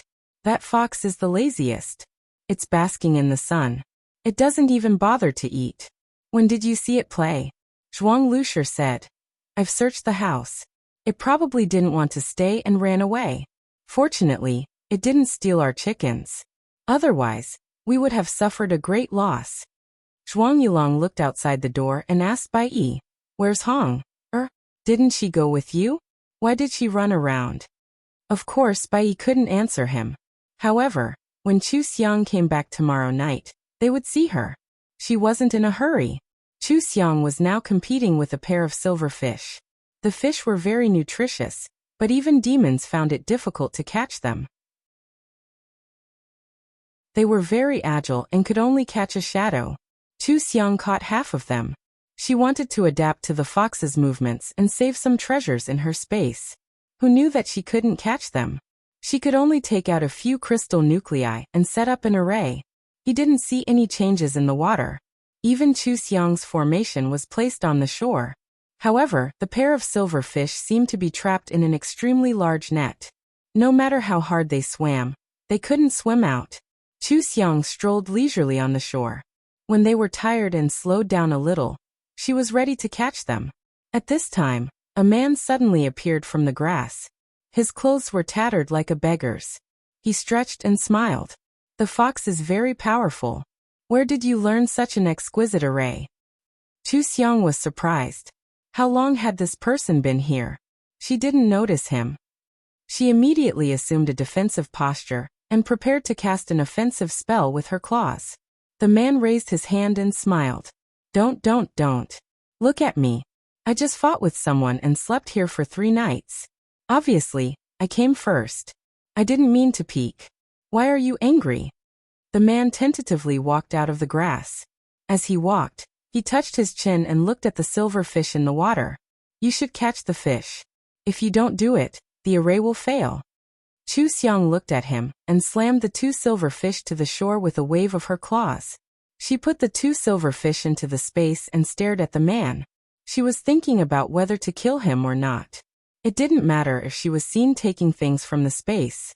Who didn't have the ability to hide things? But this man saw her here and knew that she was a demon. If the news leaked out, she and Bai Yi would be in danger. The man saw the murderous look in her eyes. He chuckled, sat down and patted the soil on his body. He looked at her with a tilted head. Hey, this guy, you can't change shape yet. You're so fierce? Male or female? I haven't had any ideas about you yet. You're actually thinking about me? Let's talk about it. Let's not do anything. Let's just wait for a while, okay? Chu Xiang slowly lay on the ground and said, Has anyone ever told you that you're very naggy? You talk so much. No wonder you were beaten so badly. The man was surprised. Oh, you know how to talk. How many years have you cultivated? How come I don't think it's many years?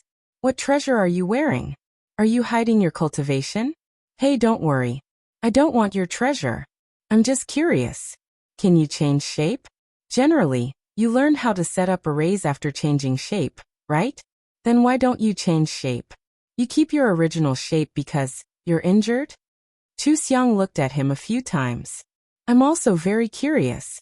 What treasure did you use to cover up your breath? Can you deceive me? The man gently raised his eyebrows and looked at Chu Xiang with a little more serious eyes. This guy is very smart. Every word is watertight. His tone is also very big. It shouldn't be. I accidentally met some old ancestor, right?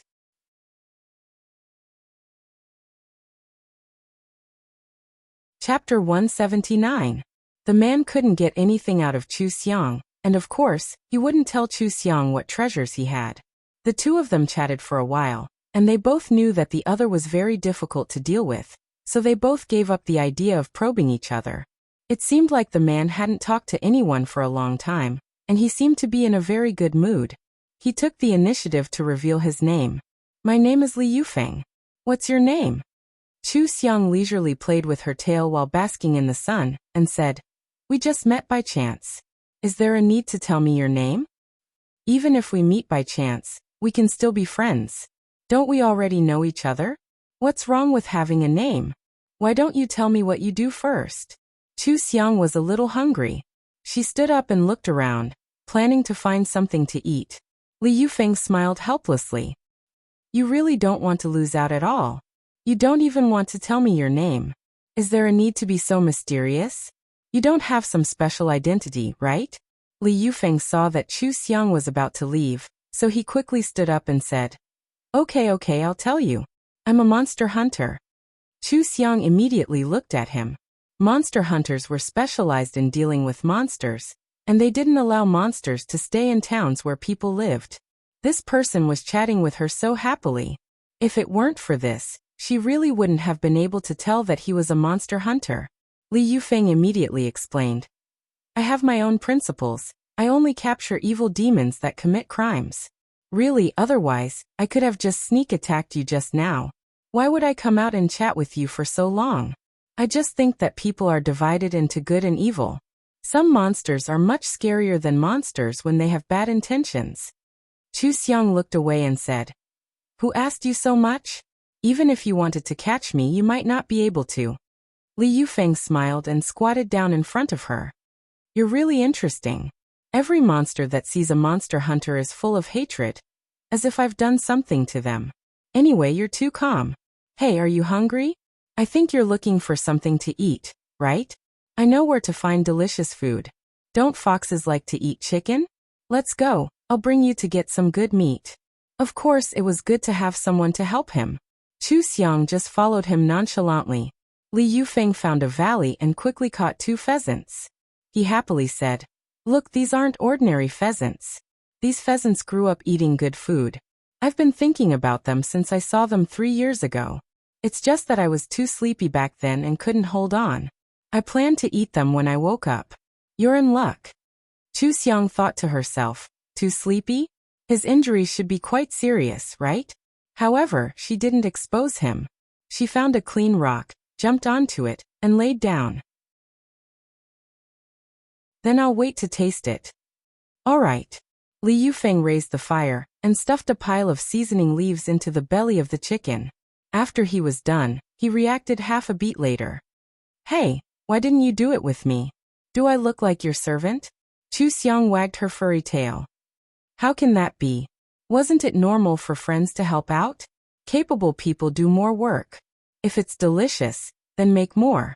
Li Yufeng didn't really care about it. He smiled and shook his head.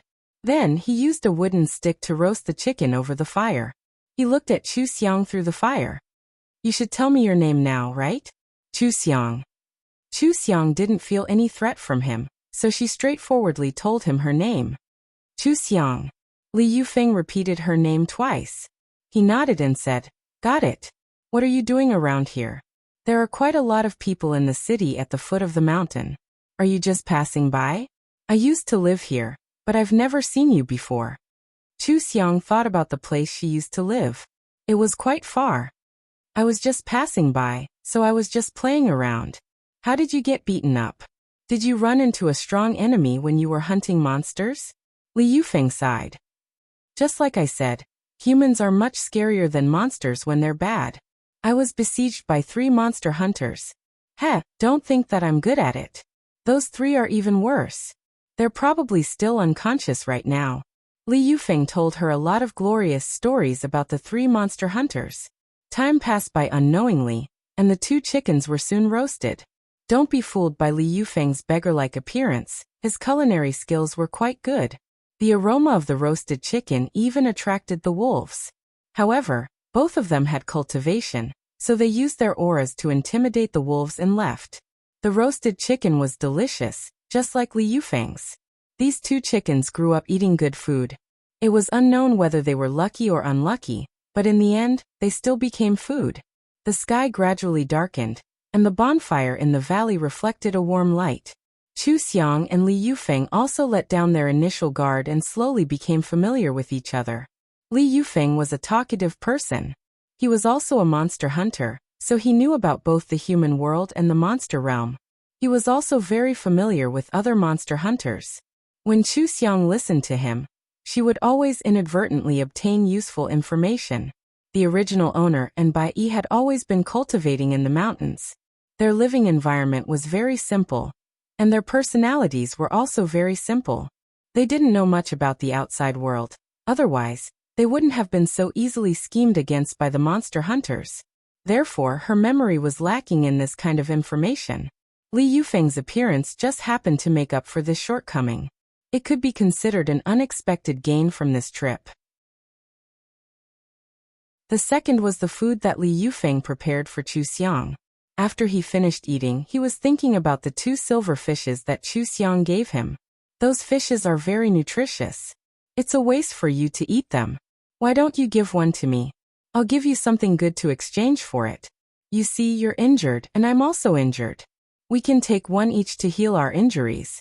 If you encounter any danger in the future, I'll help you. Chu Xiang shook her head. I have use for both of them, so I can't give them to you. I can see that you're not very good at them. You can raise them yourself. She looked at the situation. Since she found the silver fishes, she didn't plan to stay any longer. She stood up and said, I'm going down the mountain. Li Yufeng was surprised. You're really going to the city? Do you already have a place to live? My place is not bad. You can come with me. This city is full of ordinary people. Why do you want to mix with them? You don't have to worry about that. Don't follow me. Chu Xiang ran away quickly. Li Yufeng looked at the pile of chicken bones on the ground and muttered, Throw away after you use me. Am I so easy to throw away? He put out the fire, clapped his hands, and quickly chased after the traces left by Chu Xiang. Chu Xiang ran all the way back to the Zhuang residence. When Zhuang Lushi saw her, she scolded, You're finally back. You're not big, but you still run around. If you have the ability, you should be locked in a cage. Chu Xiang was at a loss for a moment. Wasn't Zhuang Lushi always unwilling to raise them? If she really ran away, Zhuang Lushi should be happy, right? Why didn't it look like it? Bai Yi had already run out and jumped twice on Chu Xiang's chest. Zhuang Yulong came out and said with a smile, That's great. Hong'er didn't go missing. Mother Hong'er knows how to recognize people. He and Shuer are very smart. They don't need to be locked in a cage. Mother, don't worry. I will take care of them. Zhuang Lushi snorted. You're about to take the exam. How can you be so distracted? All right, I know you care about them. Mother will help you take care of them. Hurry up and study hard. Okay, thank you, Mother. I know that Mother is the best to me. Mother, I'll pour you some water. Zhuang Yulong smiled and poured a cup of water for Zhuang Lushi. He offered it with both hands, looking very obedient. Zhuang Liushi's face was full of smiles. She held the bowl and drank the water. She cherished and was touched by her son's filial piety. Zhuang Yulong glanced at Chu Xiang and the others before going back to study. Li Yufeng, who followed them, couldn't help but laugh. However, his voice was very soft. Only Chu Xiang and Bai Yi could hear him. Bai Yi vigilantly said, Who's there? Chu Xiang didn't look back. She walked to the place where she usually basked in the sun and lay down. She lazily said, A strange demon hunter. He won't catch us. Don't worry about him. Li Yufeng transmitted his voice. I served you so carefully for the whole night. How can you turn your head and not recognize me? So heartless? Bai Yi's expression was strange. She whispered to Chu Xiang. Why do these words sound so ambiguous? Last night you... Chu Xiang looked at her speechlessly. I can't transform yet. I couldn't tell that your taste was so heavy. Li Yufeng burst out laughing again. Hey, Chu Xiang, your sister is also very interesting. What are the two of you doing here? There's nothing special about this family. There's no treasure in the house. There's a formation in the courtyard. This terrain is very good. It's very suitable for this formation. But my place is better. Chu Xiang, what are you doing here? Chu Xiang ignored him. He was the one with the 100,000 Ys. Bai Yi was puzzled. Xiang, or how did you meet him? Why didn't he catch us? By the way, weren't you going to look for medicinal herbs? Did you find them? Why did you come back early?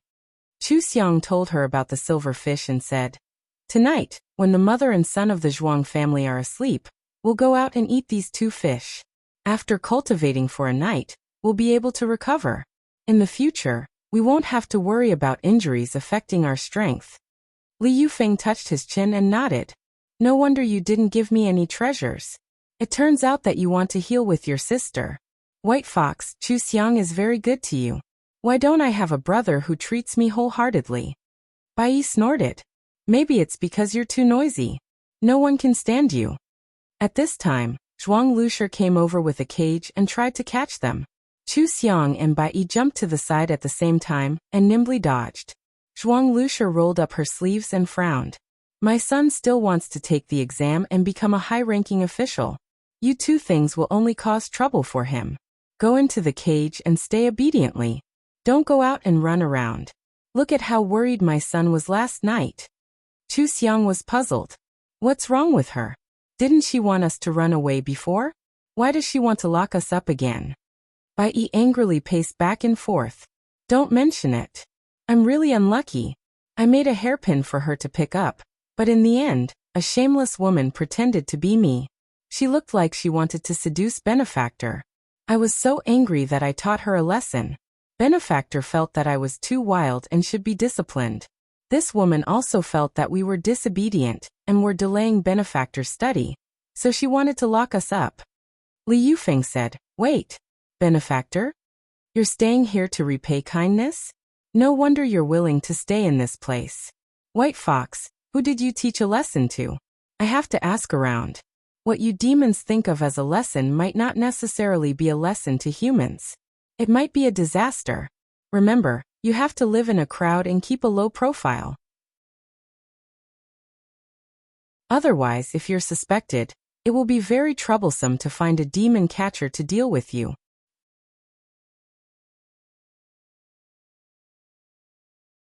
Chapter 180. Bai Yi was unhappy when she thought of that woman. She muttered, Who knows what that ugly woman is called? I only know that her surname is Jiang. She has a maid and wears shabby clothes. Shabby clothes can bring a maid. Li Yufeng was a little confused, but the surname Jiang reminded him of the prefectural magistrate. There were only so many girls who could bring a maid out, and one with the surname Jiang. It was possible that she would cause trouble. He said to Chu Xiang, I'll go and ask around. Keep a low profile. This is the prefectural city, not a remote village. Don't show any abnormalities. Bai Yi dodged Zhuang Liusher's hand and asked Chu Xiang, Is this person reliable? Why is he so concerned? You've only known each other for a while, right? Maybe it's fate? Don't care about him. If he wants to ask around, let him ask around. He lives in the prefectural city, so he should know more than us. There's no harm in knowing more. Chu Xiang found Zhuang Liusher annoying, so she jumped onto her shoulder and jumped onto the roof. Zhuang Liusher was shocked. She was already panting because she couldn't catch them. Now that she was scared by Chu Xiang, she suddenly remembered that these two were wild foxes. They had already torn the girl's skirt, so they shouldn't scratch her anymore. She looked at Chu Xiang and Bai Yi, then snorted heavily and left the cage. Bai Yi said angrily, What's wrong with her? So annoying. If she wasn't our benefactor's mother, I would have dealt with her long ago. If she wasn't your benefactor's mother, you wouldn't have had a chance to interact with her. Chu Xiang had never cared about the mother and son of the Zhuang family. Seeing that Bai Yi was unhappy, she changed the topic. How are you going to eat those 2 silver fishes? After recovering, we still have to find those demons for revenge. I don't know where they came from. When Li Yufeng comes, we can ask him. By the way, Li Yufeng's house is much better than here. I'm going to take a look. If it's convenient for cultivation, we don't have to live here. If you see Zhuang Yulong in trouble, just help him. Why are you angry here? Bai Yi looked at Zhuang Yulong, who was writing inside, and said dejectedly, But I can't bear to leave our benefactor. In any case, she was a demon, and a demon with high magic power. How could she be willing to be bullied? She was only downcast for a moment before she said, Xiang, let's heal our injuries tonight. Let's find those demon Taoists and take our revenge first. It just so happens that our benefactor wants to study, so we won't disturb him here. What do you think? Sure, I'm too lazy to move after raising so many of them. Let's go and have a good fight. Chu Xiang loved this. After becoming a demon, how could she not fight? No matter what, they had to fight for opportunities and territories with others. While the two of them were talking, Li Yufeng came back and said seriously, The two of you really have to be careful. The girl who was teased by the white fox is the eldest daughter of the prefectural magistrate. Fortunately, she's just an unfavored concubine's daughter. If his precious daughter made a fool of herself in public, this matter will definitely be investigated to the end. Bai Yi frowned and said, What is a legitimate daughter? So what if he was a magistrate? What can he do to me? Li Yufeng jumped into the courtyard from the top of the wall and squatted in a corner. He looked at Chu Xiang with a gaze that was clearly asking her why this white fox was so real. Chu Xiang turned her head. She had not seen anything in the mountains. Wasn't she like a child? Li Yufeng changed to a more acceptable way for Bai Yi. You know magic, and he's an ordinary person. Of course he can't do anything to you. But don't you have a benefactor? That Miss Jiang knows that you're a fox raised by Scholar Zhuang. He won't settle accounts with the fox, but he can settle accounts with the fox's owner. He's just a prefectural magistrate, so it's easy for him to make things difficult for a scholar. Don't think about teaching the prefectural magistrate a lesson or threatening him. The prefectural magistrate is able to hold his position, and his superiors have mercy on him. Can you still teach him a lesson? Just for a small matter? Bai Yi had never thought that human society would be so complicated. They demons had always believed that there was a perpetrator for every grievance and a debtor for every debt. How could there be such a messy relationship? She suddenly had a feeling of being restrained. Wouldn't she have no cultivation, and no one could teach her a lesson? Then what advantages did she have? Li Yufeng said. I suggest that you repay his kindness in secret. Don't be so close to Scholar Zhuang. That way, even if something happens to you, Scholar Zhuang won't be implicated. He's just an ordinary person, and he's going to be the top scholar and become an official. What if people find out that he raised 2 demons? What will happen to him? Although Bai Yi had never left the mountains before, she had heard that people who were related to demons were ostracized and feared by others. Some were even burned to death. People didn't accept demons at all, not at all. She asked Li Yufeng, then what's wrong with you? You're a demon hunter. If people find out that you're so friendly to us, you'll be the one in trouble, right? Li Yufeng smiled at Chu Xiang. Did you hear that? Even the white fox I just met knows that I'm friendly to you. Why do you look so cold? Bai Yi jumped in front of Chu Xiang and blocked his line of sight. What are you doing? You have to clean up after seducing Xiang. Right? Look at you. Li Yufeng subconsciously looked down. He was really sloppy.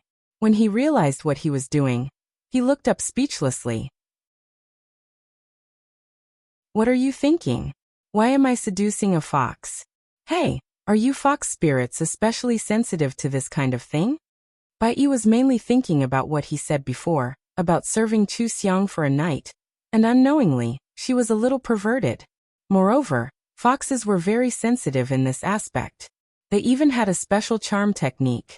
Bai Yi realized that she had said something wrong and obediently lay down beside Chu Xiang to look at her.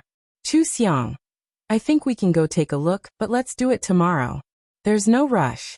Li Yufeng, you go back first. Don't let anyone find out that you're here. We have our own things to do. Isn't your thing to eat that silver fish? Okay, I'm leaving. If you want to find me, go to the courtyard with the red roof in the west of the city. Li Yufeng was still very discerning.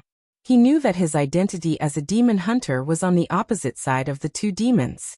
It was normal for them to be wary of him, so he simply left. Moreover, he really had to go back and wash up. Even he despised himself for looking like this. Bai Yi's attention was completely attracted by the matter of revenge. She quietly said to Chu Xiang, how do we find them? Should we give them a taste of their own medicine and set a trap to teach them a lesson? No, not a lesson. They clearly want to kill us. They even want to skin us, pull out our tendons, and dig out our internal elixirs to refine medicine. Too hateful. I'm going to cut them into pieces. Chu Xiang agreed with her viciousness. Let's go to the snow mountain to find their whereabouts first. If they don't, we'll secretly inquire about them. There are a total of 6 of them. They will always leave traces in the world. Maybe Li Yufeng will know something. I think he's quite well informed. Bai Yi nodded in agreement. And too capable. Chatterbox. The 2 of them talked while lying on the ground. In the eyes of others, they were 2 foxes lying there obediently basking in the sun.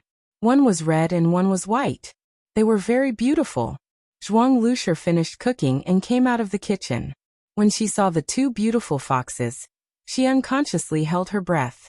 She had a feeling that she was afraid of disturbing them. She uncomfortably looked away. She couldn't help but look again. She quietly pressed her chest. These beautiful foxes that could only be raised by noble people were now casually raised in her house like dogs. They were also picked up for free and didn't eat much. This was too inconceivable. And to be honest, these two foxes were quite obedient. They recognized people and families. She didn't need to worry about anything. Even if a noble person asked someone to specially train them, they might not be so obedient. Zhuang Liusher's heart couldn't help but fluctuate. She quickly thought of the hairpin she picked up, and the gold Zhuang Yulong picked up. In addition, she picked up these two sensible foxes. Wasn't this a blessing? It must be her family's Yulong's great fortune to be able to encounter such good things again and again. Zhuang Liusher thought of a good thing in her heart, and her face was full of joy. Bai Yi inadvertently glanced at the expression on her face, and turned away in disgust. Are all humans so strange? They're not easy to get along with at all. Chu Xiang laughed and said, "How many people have you seen? Why don't you go out and see more? Why do you have to stay here? You don't have to stay with your benefactor to repay his kindness. But if we don't stay together, how can I find out his difficulties at any time and take good care of him? Don't you know how to give him an amulet? Don't you know how to tell his fortune? As long as you think carefully, you can find a lot of ways, right?" Bai Yi was stunned. Amulet? Good or bad fortune? Yes, why didn't I think of it? Your mind is filled with the love and hatred of the predecessors. You don't think that's the only way the fox demon and human get along, do you? These are just their tragic stories. There are many other ordinary things. If you don't want to be like those predecessors, it's best not to learn from them. Chu Xiang slowly figured out what Bai Yi was thinking. She wasn't completely lovey-dovey. She just didn't understand. How can you understand things that you haven't seen before? You always have to spend some time to understand and explore, and even suffer some losses to understand. Humans are like this, and demons are also like this. There have always been many men and women in the world, but when it comes to humans and demons, the story will always become particularly miserable. Bai Yi thoughtfully looked at Zhuang Yulong through the window, thinking carefully about Chu Xiang's words. In fact, she didn't have the ability, so there was no need for her to be by her benefactor's side all the time. She didn't feel that it was hard. After all, she had cultivation. But just like Li Yufeng, she was a demon after all.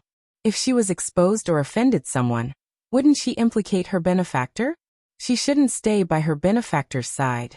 Bai Yi was like a blank piece of paper. There was nothing drawn on it. What the blank piece of paper became depended on what she learned. And she was very lucky to have met Chu Xiang. Even meeting Li Yufeng was a kind of luck. They drew the correct lines on this blank piece of paper, allowing Bai Yi to find her reason in time and not run further and further down the wrong path. Bai Yi felt that there were things she couldn't figure out, so she went to calm down first. Taking revenge on those demon cultivators was the best way to calm down.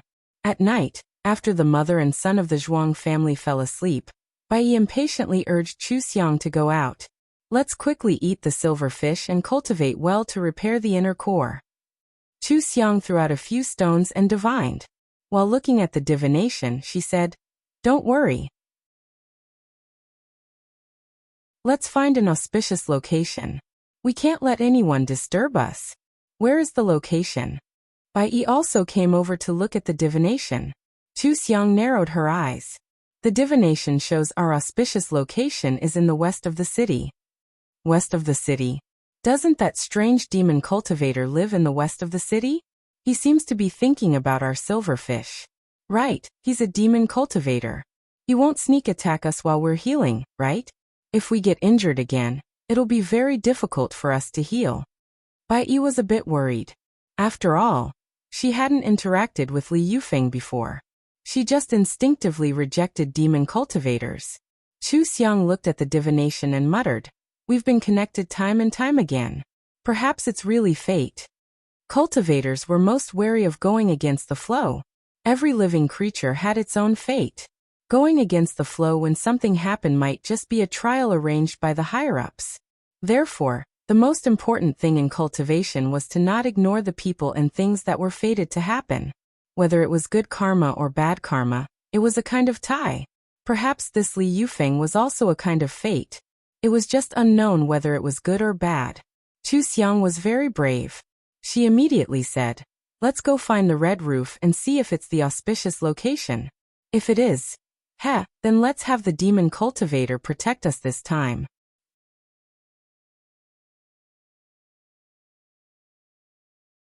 Chapter 181. In the middle of the night, two foxes, one white and one red, were leaping through the rooftops, heading towards the western part of the city. In the quiet town, everyone was sleeping soundly, and no one noticed the two great beasts running over their heads. Chu Xiang found the house with the red roof, and discovered that it was built with a type of redwood. It really was built according to the 5 elements 8 trigrams formation, including the surrounding walls, the carvings on the walls, the lines on the bluestone floor, and so on. Everything was meticulously designed. Li Yufeng's house was simply a safe fortress that could resist the enemy's powerful attacks at any time. No wonder this place is so auspicious. Does he have a lot of enemies? TSK, our cave isn't like this. Bai Yi looked at Li Yufeng's house and sighed in amazement. Li Yufeng heard the noise and ran out of his room. He stood in the courtyard and smiled at them. "Why are you here now? Why are you standing on the roof? Come down." He looked at the two beasts and asked curiously, "You haven't eaten the silverfish yet? Then why are you looking for me? Do you need something?" Bai Yi exclaimed and stared at Li Yufeng in amazement. "Clothes really do make the man. If it weren't for the same aura, I would have suspected that you were the beggar." Li Yufeng shook his sleeves and smiled. "It's all right. At least I can see people now, so you won't dislike me. I'm a beast hunter, but I'm being disliked by two beasts. I'm afraid there will be no one like me in the future." After Li Yufeng cleaned himself up, he was indeed very eye-catching. Chu Xiang didn't pay much attention to him before, but after he shaved and washed his face, she discovered that he was very handsome. His every move was full of masculinity, and his body was wrapped in clothes that showed that he had a good figure. If he was placed in the entertainment circle of the future, he would definitely be able to charm thousands of girls. Chu Xiang was very satisfied with his new appearance. After all, she was a person who cared about appearances. She jumped down first and slowly walked around his courtyard. "Of course we came to find you for something. I see that your cooking skills are pretty good, so I want you to help me make the silverfish taste better." Bai Yi jumped to her side and nodded at Li Yufeng, indicating that this was what they wanted. Li Yufeng blinked and dug his ears to make sure he didn't mishear. He said in surprise, "Aren't you two treating me like an outsider? Ordering me around like a cook? What kind of fairy would ask a demon catcher to cook for her? Aren't you afraid that I'll catch you? How bold of you." Chu Xiang said calmly, "You don't have the guts, do you? You don't even know who we are, yet you dare to approach us? You still have treasures on you. Aren't you afraid that we'll kill you and take your treasures?" Li Yufeng shrugged. "All right, since you trust me, I'll make it for you. Where's the fish?" Chu Xiang threw the 2 silver fish to him. Li Yufeng caught them firmly and praised, "My goodness, so beautiful. It's so nutritious." Chu Xiang said, "Make the fish taste better. I'll give you the fish soup."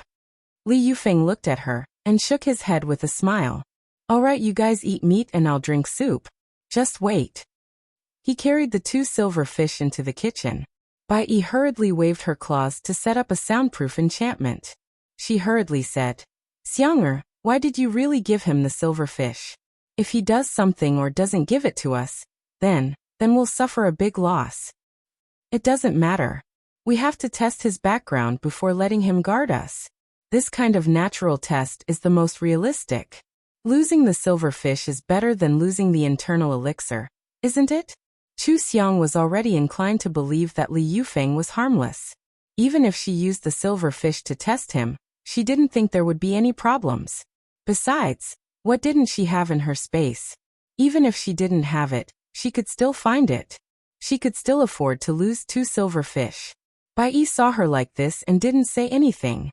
She just said, "Xiang'er, I found that you're much smarter than before. Didn't we go down the mountain together? How did you become so smart?"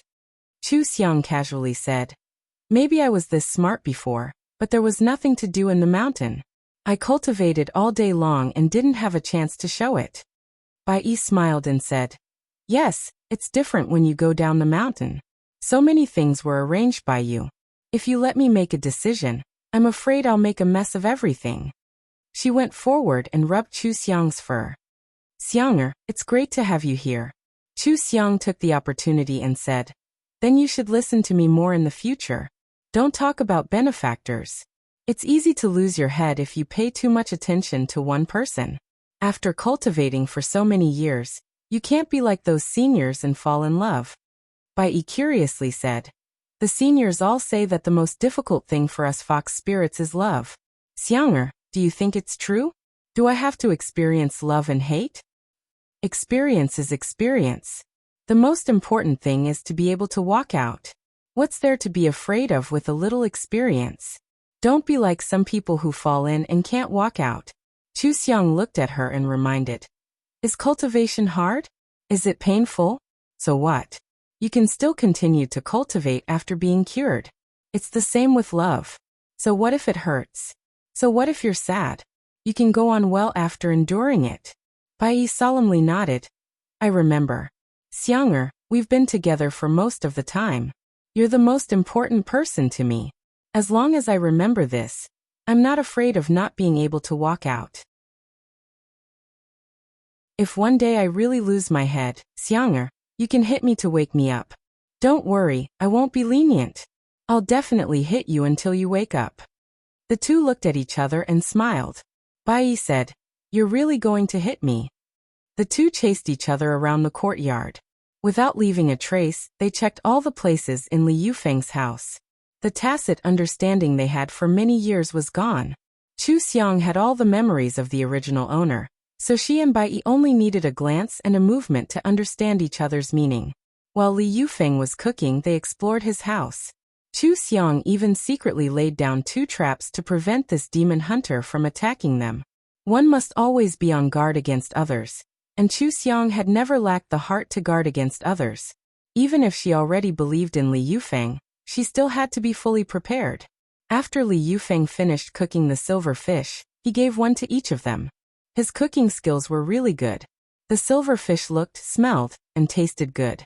It melted in the mouth and perfectly retained its spiritual qi. As for himself, he only drank a bowl of soup. Although the soup was concentrated, compared to the fish itself, it was still a lot worse. The spiritual power in the soup was at most enough to fill the gap between his teeth. It was still good for his injuries. Chu Xiang gave Bai Yi a look, telling her to wait a moment. Then she tasted the fish first. After confirming that there was no problem, she let Bai Yi eat. As soon as the silver fish entered her stomach, abundant spiritual qi immediately emerged in her body. Chu Xiang and Bai Yi ran to the center of the room where Li Yufeng was cultivating. They sat facing each other and began to repair their nadins. Chu Xiang said to Li Yufeng, our safety will be in your hands. Thank you for your trouble. This was the first time Chu Xiang was so polite to Li Yufeng. Li Yufeng smiled foolishly, then touched his head and secretly scolded himself for being crazy. Chu Xiang should have thanked him. He had helped her so much and had been waiting on her like a eunuch by the Empress Dowager's side. What was there to be proud of? Li Yufeng and Chu Xiang had the same idea. Since they met again and again, and they didn't reject each other and had a good impression of each other, it must be fate between them. No matter what fate it was, at least they weren't enemies now, so it was good to be friends. Li Yufeng silently made some arrangements, completely shielding the demonic qi. His house had been passed down from his ancestors, and there were many mysterious mechanisms and formations in it. He basically hid Chu Xiang and Bai Yi. Unless one's cultivation was much higher than his or knew the layout of his house, it would be difficult to find Chu Xiang and Bai Yi from outside. After Li Yufeng finished his arrangements, he wanted to study the cultivation technique, but who knew that in the middle of the night, there really were uninvited guests.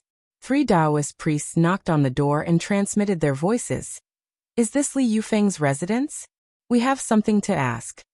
Li Yufeng sneered. Something to ask? Who were they to ask just because they wanted to? He didn't plan to pay attention to them.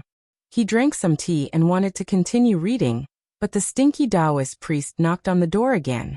Is demon catcher Li Yufeng here? The three of us are catching two heavily injured foxes. Have you seen them? I heard that you are very familiar with this city. Have you heard any news recently? Li Yufeng raised his eyebrows. Two heavily injured foxes? He turned his head and looked into the cultivation room. Weren't these the two foxes inside? They were injured and had just come to the city. What benefactor?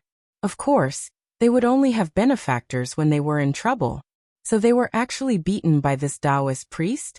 Li Yufeng was more patient with demons, but less patient with humans. Perhaps they had experienced some unpleasant things, so he directly leaned towards Chu Xiang's side in his heart.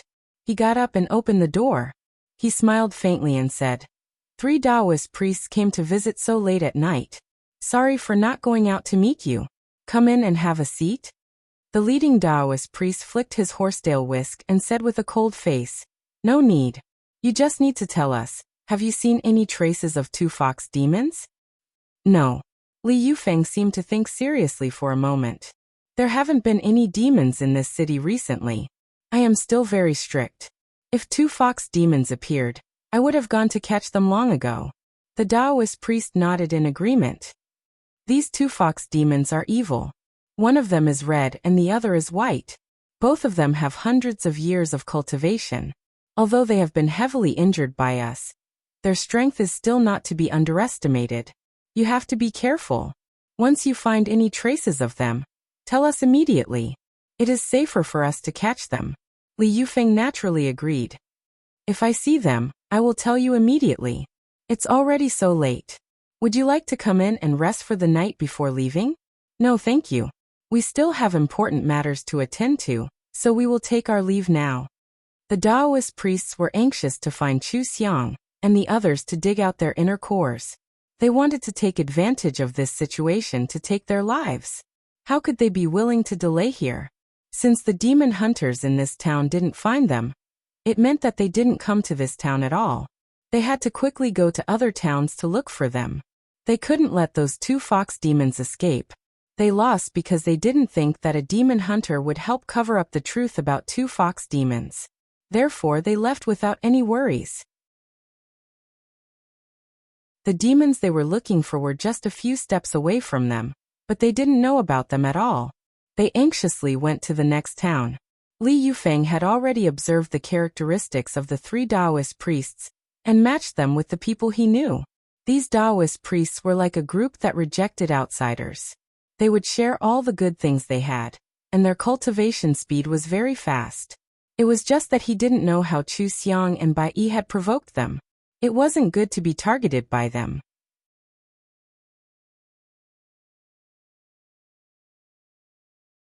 Chapter 182. The array in Li Yufeng's house isolated the inside from the outside.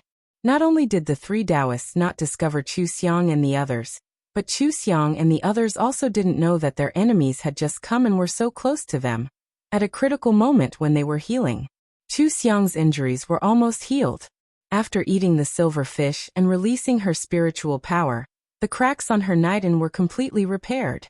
Bai Yi's injuries were lighter than Chu Xiang's, but her recovery time was slightly longer than Chu Xiang's. After all, Chu Xiang was the one who had cultivated for who knows how many years, so her recovery was much smoother. The two of them cultivated for more than 2 hours. After their injuries were healed, they could transform into their human forms. In the blink of an eye, the two foxes, one red and one white, turned into two beautiful girls sitting there. Their clothes were naturally transformed from their fur. Chu Xiang was dressed in red, which happened to be her favorite color. Her appearance was also strong, bright, and generous, which made her feel very good. Bai Yi was also very beautiful, but she was a little prettier, which matched her white dress very well. Fox demons liked gorgeous and beautiful things very much, so the two of them transformed into clothes that were very luxurious and eye-catching. Chu Xiang then thought of why Bai Yi and Miss Jiang were dressed so shabbily. Compared with their clothes, how could there be clothes that weren't shabby in this world? This was something that even the best embroiderer couldn't do. Bai Yi opened her eyes and saw Chu Xiang. She smiled happily and pulled her. "Xianger, our injuries are healed. Great, we finally don't have to walk on 4 legs." After so many years of being in human form, this is the first time I've been a fox for so long. Well, you don't seem to be a fox after transforming. Let's go out and see what Li Yufeng is doing. Chu Xiang stood up and smoothed her hair. She was very satisfied with her appearance and said, "It's easy for people to notice us like this. It's better to keep a low profile. The fewer people notice us, the better. Become a little more ordinary." "Ah, isn't it better to be more beautiful? You want to become ordinary?"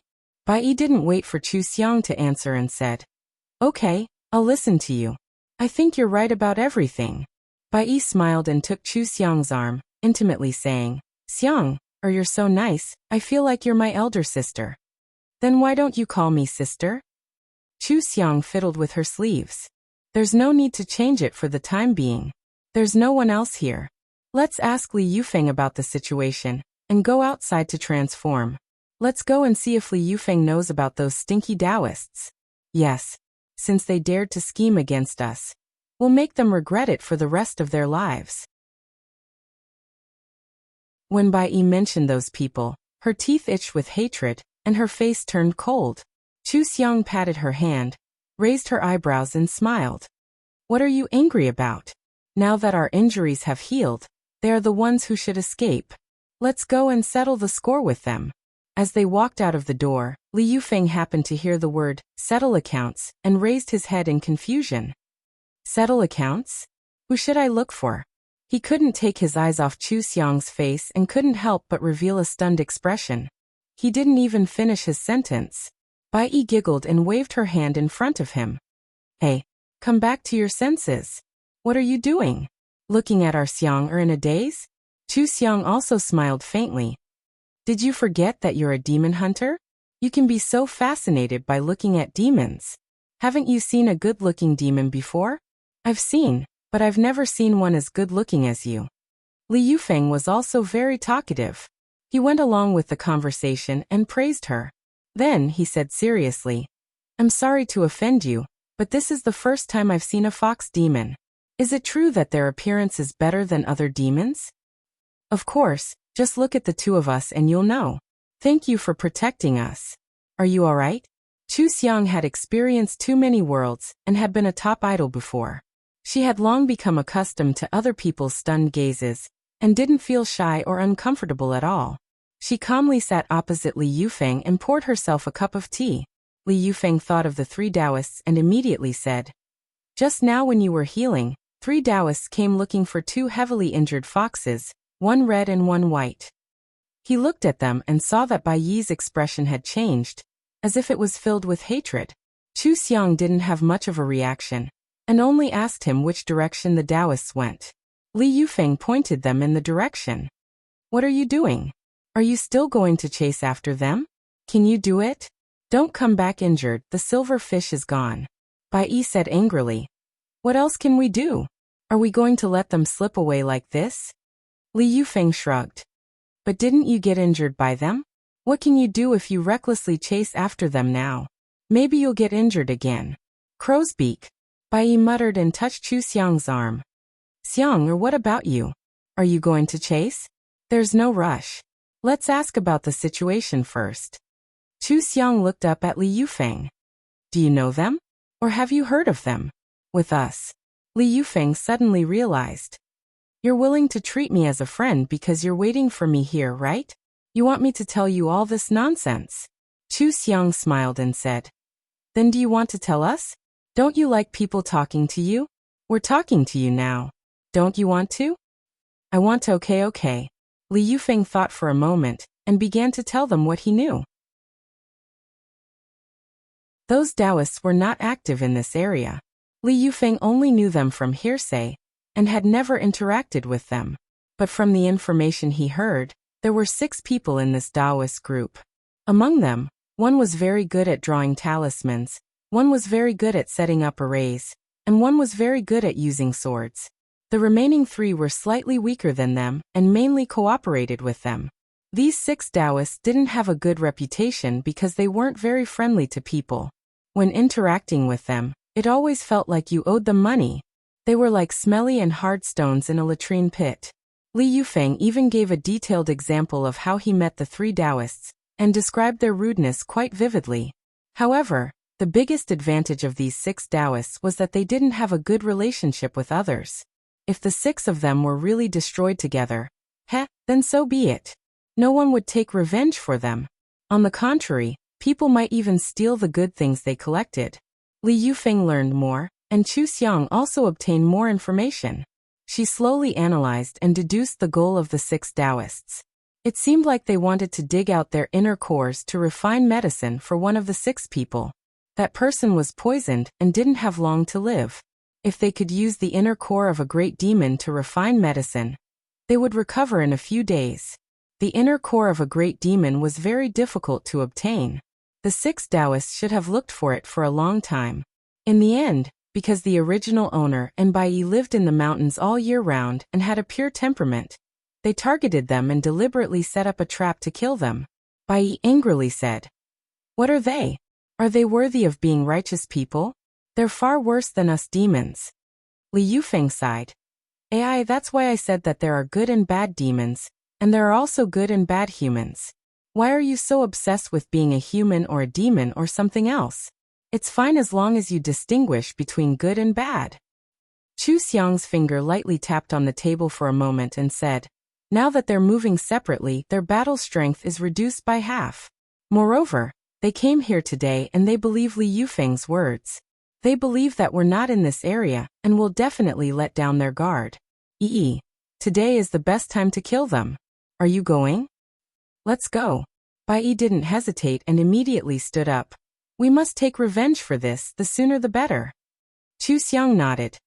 "And let's go." Li Yufeng hurriedly stopped them. Why are you leaving like this? They injured you so heavily. Can you win if you go now? Revenge has always been about accumulating strength. It's not too late to take revenge after 10 years. Chu Xiang interrupted him and said, "I can't wait that long. I've always liked to take revenge on the spot. This time, it's already too late to take revenge after I recover. We can't delay any longer. Right? What 10 years isn't too late? 10 years is too late. We must take revenge now." Bai Yi listened to Chu Xiang's words on this point. She really felt that Chu Xiang was much smarter than her, and was more willing to listen to Chu Xiang. Li Yufeng pondered for a moment. "Alright, I'll still help you. But if people find out that I helped 2 demons, I won't be able to mix in the future. Wait for me to change my appearance." Li Yufeng's house was filled with a bunch of strange things. After a while, he turned into an old man with a crooked back and a white beard. He walked out while coughing. Bai Yi thought it was very funny and laughed. "Humans are too funny. It's so troublesome to change your appearance." Li Yufeng's face was full of doubts. "You demons don't have to do this? Can you change everything? Other demons can't see it?" "It's not that everything can be changed, but at least it's not as troublesome as you. You even have to paste half of your beard." Bai Yi felt that she really didn't understand humans. It was right to leave her benefactor temporarily. She didn't want to cause trouble and implicate her benefactor. It was Chu Xiang's first time being a fox spirit. She hadn't changed into anything else. Hearing this, she didn't say anything and suddenly turned into a snow-white rabbit. She curled up on the stool like a snow-white ball of fur. Li Yufeng unconsciously laughed. "Chu Xiang, do you like this appearance? Don't it's quite cute." Bai Yi smiled. "Xiang, you and I are the same color now. I don't know what name our benefactor will give you if he sees you." When the name was mentioned, the 3 of them all laughed. Chu Xiang also returned to her human form. Bai Yi found it funny and helpless. Benefactor is clearly a scholar. He should be very good at naming people. Why did he let us be called Shuer and Hong? Did he give us names based on our colors? Chu Xiang glanced at her. Maybe he will give us nice names. He gave us this name just because he doesn't care. After all, we were just picked up and raised casually. Bai Yi couldn't accept this method. It seemed that her attention to Zhuang Yulong was one-sided. Zhuang Yulong didn't care about her so much. Chu Xiang saw her doubts, and was not in a hurry to catch up with the Taoist priest. She pulled her out and said, "Don't believe me? Let's go and see, won't we know? Don't let him find us." "I'll go too." Li Yufeng couldn't stand the life of no one to talk to. He immediately followed and smiled. I'm a human. If you don't know anything, you can ask me. The three of them secretly came to the Zhuang family. The mother and son of the Zhuang family just got up. Zhuang Lushi went to the kitchen to make breakfast. When she passed by the yard, she glanced casually. Unexpectedly, there was no fox on the straw nest. She frowned and stopped to look around. She simply looked around the yard. Beast running around again. Bai Yi was getting more and more annoyed with Zhuang Lushi. She always scolded them inexplicably. She looked up and saw a bird passing by. She waved her hand and controlled the bird to hover above Zhuang Liushi's head. 3 times, bird feces fell on Zhuang Liushi's face. Zhuang Lushi was stunned for a moment. She reached out and wiped it. Suddenly, her face changed greatly. She couldn't help but cry out and hurriedly went to wash it. Mother, what's wrong? Zhuang Yulong heard the roar and hurriedly put on his clothes. When he saw Zhuang Liushi's appearance, his expression changed slightly. He wanted to go forward and help, but he was hesitant. Bai Yi was slightly stunned. She looked at Chu Xiang and sent her a message. Benefactor, what does he mean? You still don't understand? He thinks it's dirty. Chu Xiang held her chin and looked at the mother and son inside. Once again, she cruelly broke Bai Yi's fantasy about her benefactor. Bai Yi didn't say anything. She looked at Zhuang Yulong until Zhuang Yulong rolled up his sleeves and went forward to help Zhuang Lushi wash her face. She whispered, he still cares about his mother, but maybe it's the first time he encountered such a thing. He doesn't know what to do. Li Yufeng looked at her sympathetically. He didn't say anything. Human thoughts were complicated. How could she make such a judgment? The first thing Zhuang Lushi did after washing her face was, Son, the 2 foxes disappeared again. This time, it seems that they ran away. There's no place to hide in our house. Alas. What? They ran away? Zhuang Yulong hurriedly looked at the straw nest and searched every corner of the yard. He said disappointedly, they're really gone. Why did they suddenly run away? By the way, mother, did you catch them yesterday? Did you scare them? Me? I didn't. I was just afraid that they would run away, so I wanted to lock them in a cage. But they didn't run away at that time. Who knows what happened? Zhuang Lushi felt a little guilty. Could it be that she really scared them away? If it was in the past, Bai Yi would definitely feel that her benefactor valued her and said such words for her and Zhuang Lushi.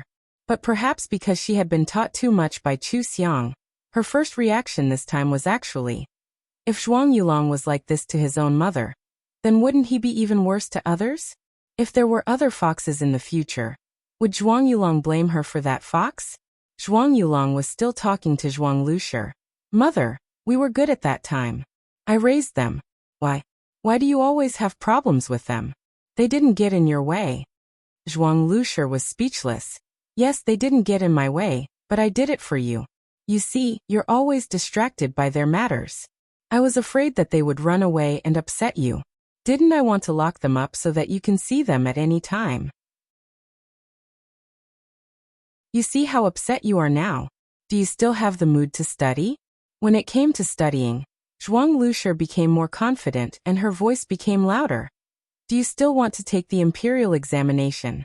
Do you still want to be an official? How can you bring honor to your ancestors? Zhuang Yulong was upset. He wiped his face and said, Mother, I know. I'll wash my face and go study. Bai Yi said, this woman is really annoying. Benefactor doesn't necessarily like to study. She keeps saying that she loves him, but why does she always make him do things that he doesn't like? If only I could help him study and let him do whatever he likes, he would be free. Li Yufeng said in surprise. White Fox, you're really good. You can even tolerate this? Your benefactor didn't even go out to look for you. He obviously doesn't care about you. If he lost you, then he lost you. There's no need to look for you. Bai Yi frowned and said, his mother didn't let him. What does it have to do with him? I don't know. I'm not human. I don't understand. I only know that my benefactor is angry with his mother because of me. He's still biased towards me. It should be right? Bai Yi had already begun to waver. She was just stubborn. Chu Xiang noticed that there were no stars in her eyes when she looked at Zhuang Yulong. This was a good sign. They had a lot of good time. It was not worth wasting it on a man like Zhuang Yulong. Bai Yi didn't want to look anymore. She pulled Chu Xiang's sleeve and said, "Let's go. We'll take revenge. The sooner we go, the sooner we return. Who knows, we might find that those Taoist priests have good treasures. Let's go." Chu Xiang flashed and disappeared outside the Zhuang family's wall. Bai Yi and Li Yufeng followed closely behind. Zhuang Yulong had already washed his face and entered the room to study. Zhuang Lushi felt uncomfortable.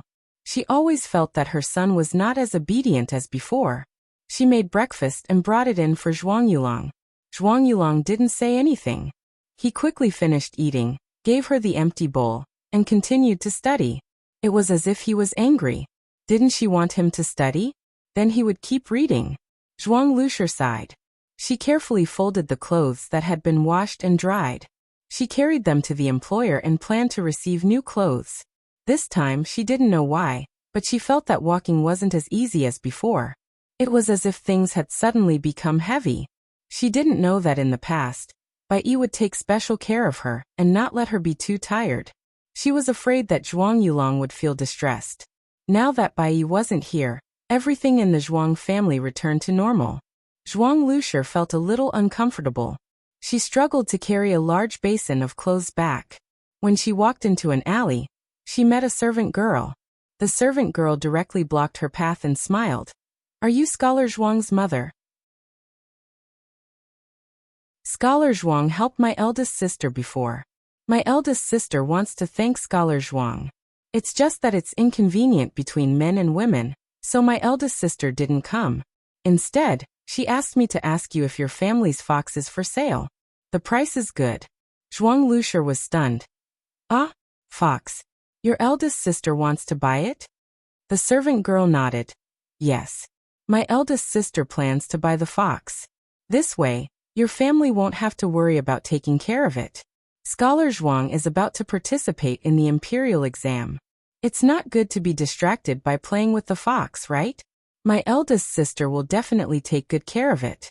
When Scholar Zhuang becomes the top scholar in the future, she will find some servants to take care of the fox.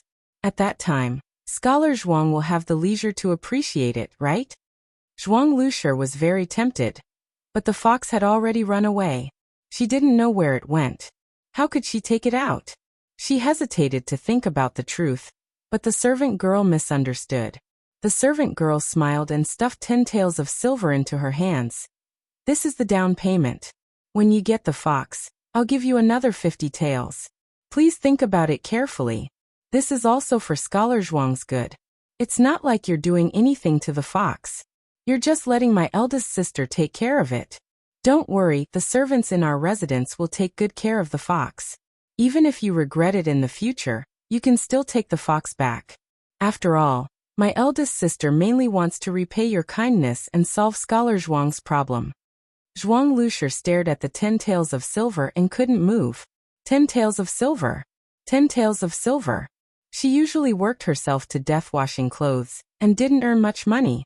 Now a fox could be sold for 60 taels of silver. She subconsciously asked, "What if there are 2 foxes? One red and one white. How many would there be in total?" The servant girl despised her in her heart, but on the surface she said, "I'll have to go back and ask my eldest sister. Previously, she didn't know that you had a fox." Zhuang Lushi nodded repeatedly. "Yes, you can ask properly. These 2 foxes are very obedient and very sensible. One is Snow White, you've seen it before. The other is fiery red, it's even more beautiful." "Okay, then I'll go back and ask my eldest sister. After I've asked, I'll come back to find you." The servant girl felt that there was nothing good to do with a greedy woman. She would just go back and ask clearly before coming back. After the servant girl left, Zhuang Lushi hurriedly hid the silver and calmly returned home. This time, she didn't tell Zhuang Yulong about the matter. Instead, she secretly hid the silver, and then looked for the 2 foxes inside and outside the house. She didn't even let go of a strand of their fur. She wanted to find where they ran away from. As long as she could find them, She would have an extra 120 taels of silver. It would be enough for them to spend for a long time. When the servant girl told Miss Jiang about the red fox, Miss Jiang frowned and said, "That scholar likes foxes. Why did he raise 2 of them? If there are 2, then there are 2. Hurry up and bring that beast back. I'll blame it for being embarrassed in public. If it hadn't scratched my skirt, how could I have sat in that sedan chair and rolled out of it? I must kill it." Bai Yi sneezed heavily. Chu Xiang looked at her in confusion. "What's wrong? You'll catch a cold?" Bai Yi smiled in puzzlement. "How is that possible? I'm fine." Li Yufeng joked. "Maybe someone is thinking about you.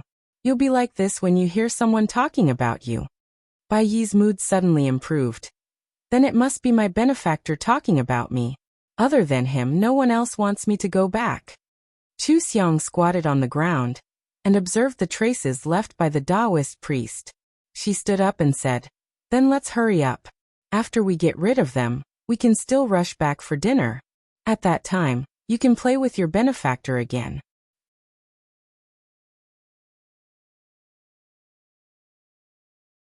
Chapter 183. Chu Xiang and Bai Yi now had very ordinary appearances. They were not eye-catching at all. Li Yufeng was the same. He looked like an old man. The 3 of them didn't attract any attention. It didn't take long for them to catch up with the 3 Taoists. The 3 Taoists were sitting under a tree and resting with their eyes closed. When they got closer, the leading Taoist opened his eyes and shouted, "There's a demon aura. Come out." Bai Yi floated out first. Without saying anything, she threw out 3 icicles. "Stinky Taoist, I'm out. Die." The Taoist swung his horsetail whisk to block the icicles. He narrowed his eyes and was stunned when he saw Bai Yi. "Fox spirit." He looked at Chu Xiang, who walked out. "2 foxes? You." Chu Xiang played with 2 5-thunder talismans in her hand and smiled. "Yes, it's us. We haven't seen each other for a few days. How have you been? Last time you gave us sisters such a big gift. We have to give you a gift in return. How about I peel off your skin?" Pung pung. Chu Xiang threw the 5 thunder talismans between the 3 of them. They were so fast that they didn't have time to dodge. They used magic to resist the power of the 5 thunder talismans. "Evil creatures. You're courting death." A Taoist with a huge sword on his back was furious. He rushed over with his sword. Chu Xiang and Bai Yi smiled and dodged. The 2 of them changed back to their original clothes. Bai Yi waved her snow-white silk and smiled. This righteous Taoist doesn't cultivate his character. His temper is so bad and he's so ugly. How can he live for so long? "Hey, how about I send you to reincarnation?" The soft and fluttering silk turned into a deadly blade the moment Bai Yi's voice fell. The silk that was as thin as a cicada's wing slid across the Taoist's cheek, bringing out a string of blood. The Taoist was even angrier. He waved his huge sword and cursed. Bai Yi responded with a string of bell-like laughter. She took him to the side of the forest to fight. The other 2 Taoists wanted to chase, but Chu Xiang released a line of fire to stop them. She smiled and said, "So many people are bullying my sister?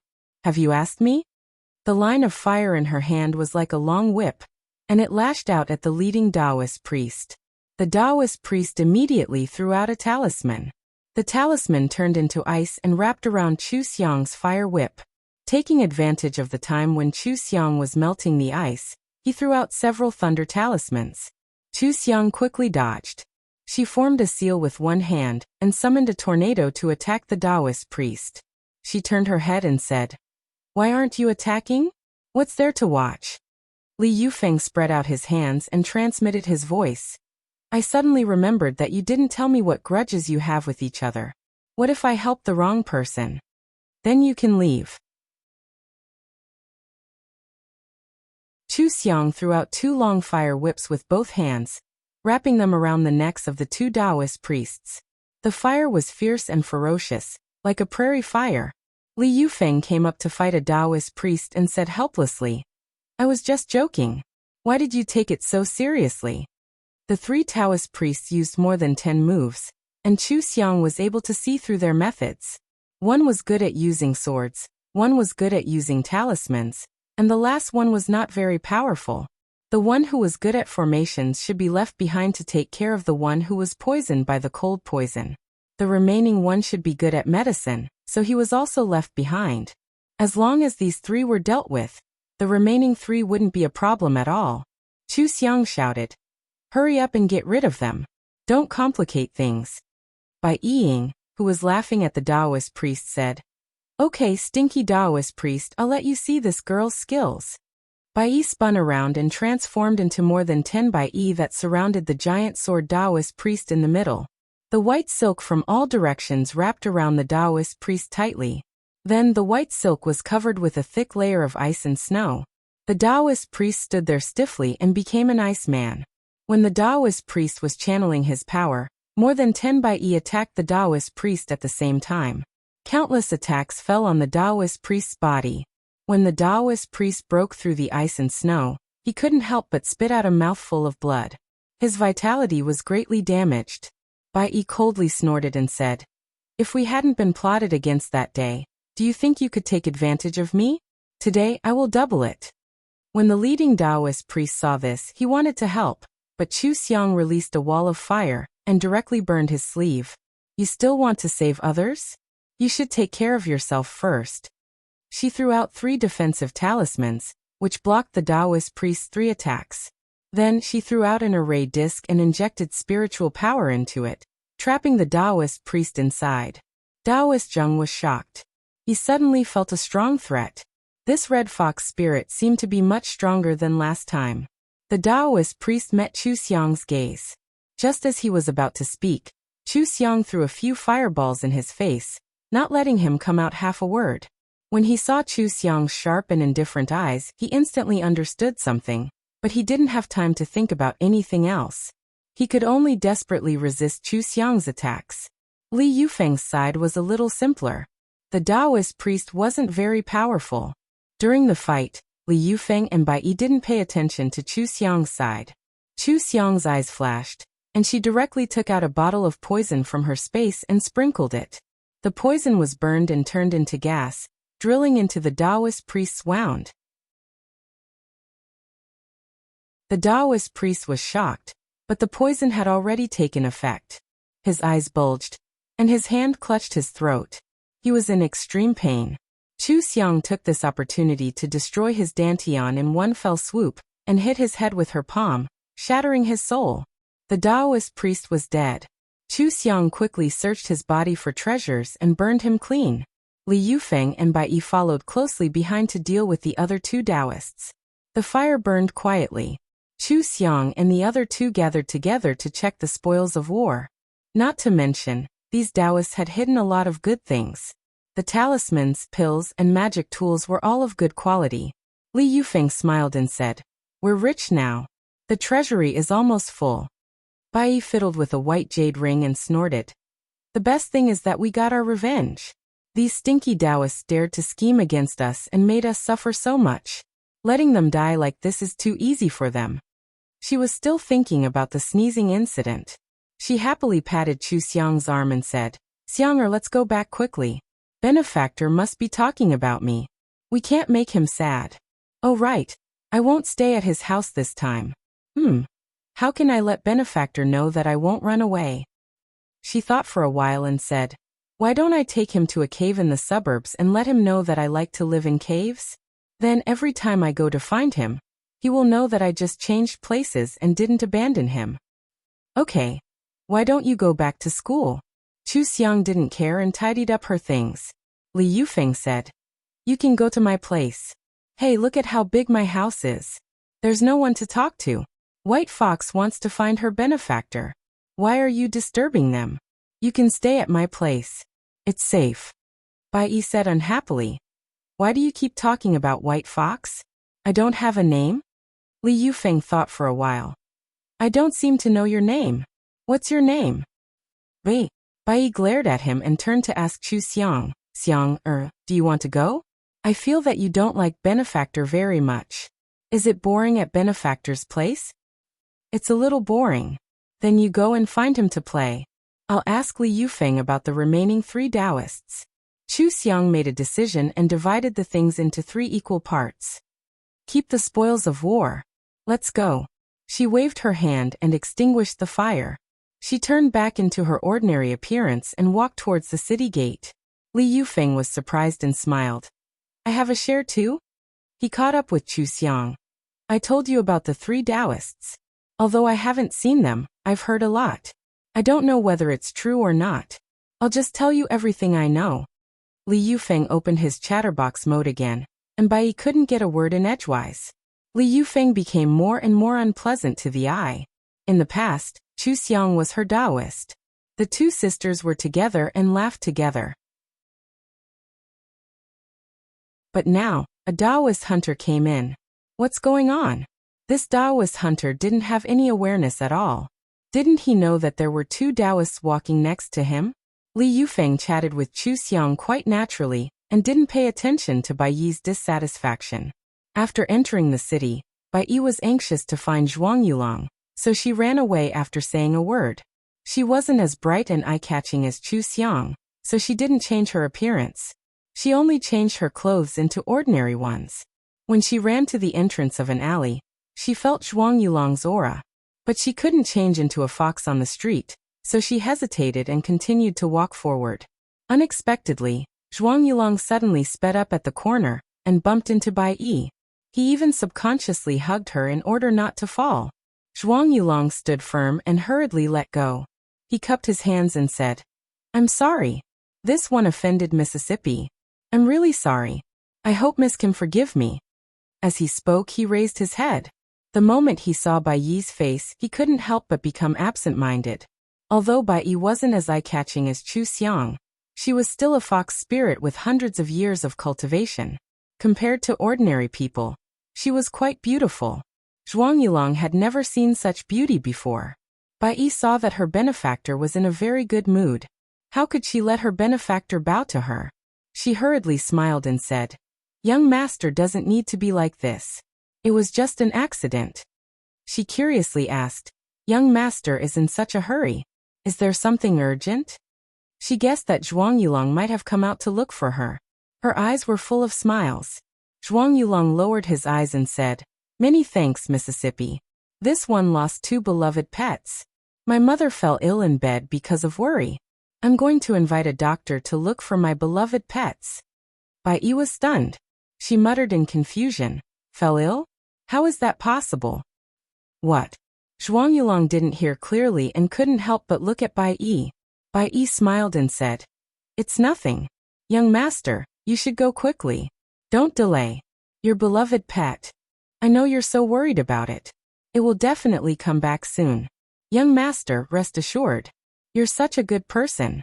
Your beloved pet will definitely not abandon you and run away. Zhuang Yulong felt that her words were a bit strange, but he didn't care too much. He cupped his hands and said, Then this one will take his leave. Zhuang Yulong was really anxious to invite a doctor. Bai Yi thoughtfully looked at his back. When he disappeared around the corner, she quickly walked to the shadows of the alley. While no one was looking, she changed back to her original body and ran back to the Zhuang family. She entered the courtyard and didn't make a sound. She was puzzled to see that Zhuang Lushir wasn't lying in bed. Instead, she was wandering around the courtyard. She picked up the cage and fiddled with it. When Bai Yi saw her hiding the trap under their straw nest, her eyes turned cold. Wasn't this clearly to trap them? What was she doing?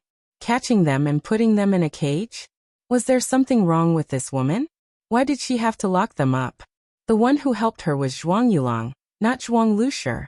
The disgust that had accumulated over the past few days exploded in an instant.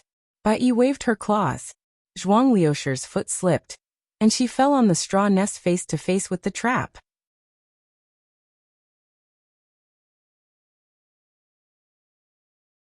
Chapter 184. Ah! Just as Zhuang Yulong pulled the doctor to the door, he heard a mournful scream. Shocked, he hurriedly opened the door. When he saw Zhuang Lushir lying in the fox's den with her face covered in blood, he felt his vision darken. He ran over as fast as he could to help her up. Mother! What happened to you, mother? The doctor was also shocked. He quickly stepped forward to check and frowned. Scholar Zhuang, your mother's injury is not light. Quick! Quickly help her into the room. I'll remove this mouse trap first. Okay. Zhuang Yulong was completely stunned. With one command and one action, Zhuang Liusher's incessant cries made his head buzz. He was completely panicked.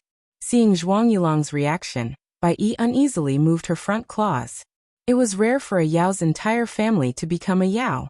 Most of them were separated before they reached adulthood and lived alone. She didn't understand what kinship was. The only one she had the deepest feelings for was her sister, Chu Xiang. Now, she had Zhuang Yulong as her benefactor. So when she made her move, she didn't think too much. Yao cultivated so hard. How could they let themselves be wronged? If they were wronged, of course they had to take revenge. Letting Zhuang Liusher suffer the consequences of her own actions was the lightest revenge. But now that she saw Zhuang Yulong panic, Bai Yi's heart ached. For the first time, she began to reflect. Did I do something wrong? She quietly followed into the room and saw the doctor quickly remove the mousetrap.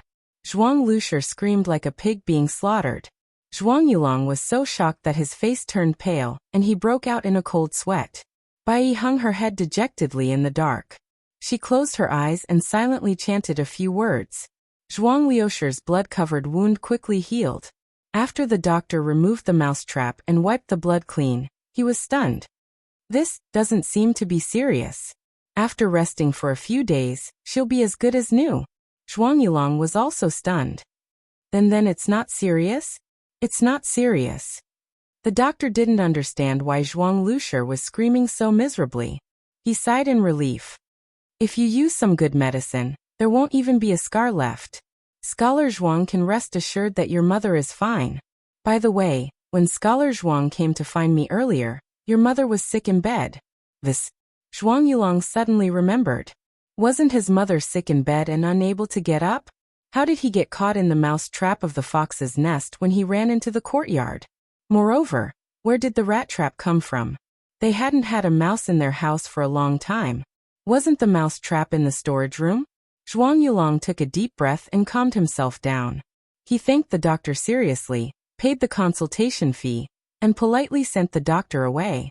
On the way back, he stood in the courtyard and looked at the fox's nest with a frown. There had never been any guests in this house, and only his mother knew how to take out a mousetrap. Then why did his mother put the mousetrap in the fox's nest? He walked into the room and couldn't help but ask the question in his heart. Mother, why did you take that rat trap? Could it be? His eyes widened in shock. Could it be that mother wants to capture Shui and Hong? Wouldn't they hurt them if they used a rat trap? How can that be? Zhuang Liusher was in a lot of pain.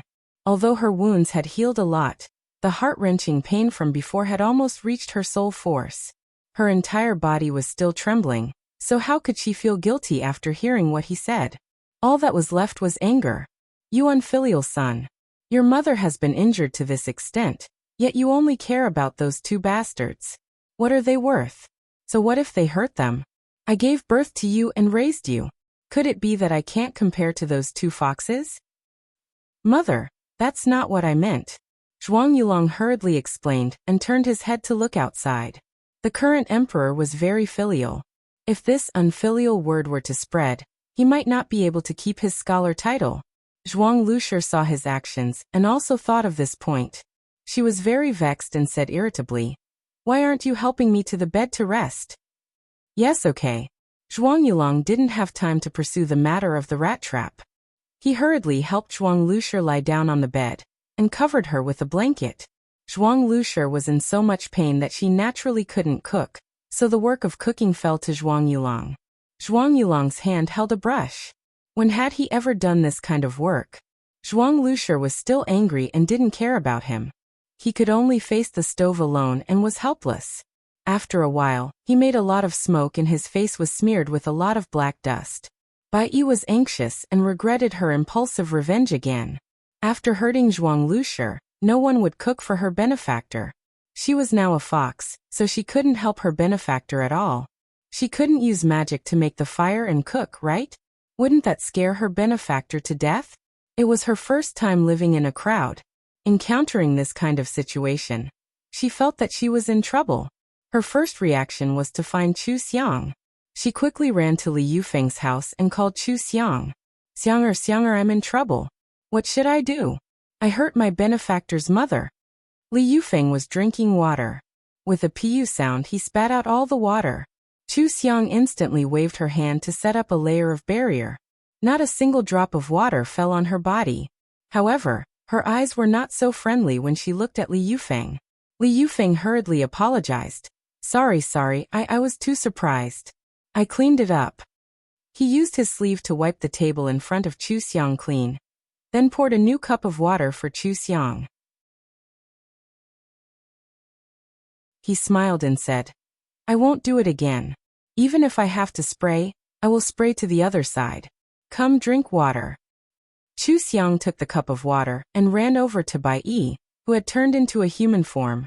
"What's the matter? Why did you hurt someone?" Li Yufeng smiled and said, "Hey, are you repaying a favor or taking revenge?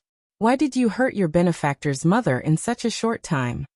Bai Yi sat down in annoyance. "I just couldn't help it. Who told her to be so bad? She actually wanted to hide a rat trap in our nest. Then I taught her a lesson. Who knew that she was so delicate? Now she's lying in bed and refusing to move. She also refused to cook for our benefactor. She even asked our benefactor to serve her, making our benefactor tired." Chu Xiang asked curiously, "How did you teach her a lesson?" "It's nothing. I just let her lie on the rat trap. Then if she wants to trap us, I'll let her try to trap herself." Chu Xiang nodded. Li Yufeng said in surprise, "Chu Xiang, why are you nodding? Do you still think she's right?" Chu Xiang was a demonic cultivator.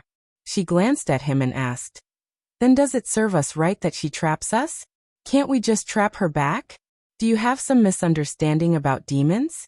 Do you think we're good people?" Li Yufeng scratched his head and felt speechless. "That's right. When you harm ordinary foxes, they can't resist and can only endure. Now that you've bumped into a fox spirit, how can you not let her take revenge?" Bai Yi said happily, "Xiang, or you also think she's too much, right? How much do I usually help her? How obedient are we when we're at her house? We've never given her any trouble, but she actually treated us like this. She's too much." Chu Xiang supported her head with one hand and casually twirled her hair with the other. She said indifferently, "But she's your benefactor's mother after all. If there's nothing important in the future, don't hurt her. There's no need to argue with her. Otherwise, wouldn't your benefactor be the one suffering? Did that scholar find out that you did it?" "Of course not." "But..." Bai Yi frowned and got up. She paced around the room uneasily. "He doesn't have any food to eat now. He's cooking so fast that he's almost setting the kitchen on fire. I don't know how to help him. Xiang, what are you going to do?" If I had known earlier, I wouldn't have asked him what he was doing when I bumped into him. Then I wouldn't have found out that his mother was lying and secretly doing bad things. There wouldn't have been so much trouble." Chu Xiang narrowed her eyes. "You bumped into him? In human form?" "That's right. Then why don't you go and bump into him again? Do something to help him cook a meal. Can't you just find an excuse? It's not like you haven't seen him before." Bai Yi heard Chu Xiang's words and turned around. It was as if she had opened a door to a new world. Her eyes lit up. I'm going to meet him in human form?" She smiled and clapped her hands. "That's right. Why do I have to be a fox to find him? No, benefactor is still hungry. I'll go now." She happily ran in front of Chu Xiang and hugged her to give her a kiss. "Xiang, you're so smart. Why didn't I think of anything? I'm going." Bai Yi happily ran out. It was the complete opposite of how anxious she was when she came in. Li Yufeng shook his head with a sigh. He looked at Chu Xiang. "Did you two really grow up together? Why does it feel like you know everything and she doesn't?" Actually, the original owner and Bai Yi were the same. They didn't know anything and had never seen the world. What could they know if they cultivated in the mountains all day? They weren't much different from a newborn baby. The one who understood was Chu Xiang, the 10,000-year-old monster. Chu Xiang calmly said, "There are people who are smart and people who are real. What's so strange about that? Praising yourself for being smart, you really are something." Li Yufeng poured her a cup of water and curiously asked, "You let Bai Yi use human form to meet Scholar Zhuang. Aren't you afraid she'll fall in love with him?" Chu Xiang chuckled. "So what? If Yi likes him, she can raise him, coax him, and let him stay by Yi's side. It's just a few decades, so what?" "But, didn't you guys mention the story of the seniors? They all seem to have a miserable ending. Aren't you afraid? With me here, would she be miserable?" Chu Xiang raised her eyes. There was only strong confidence in her eyes.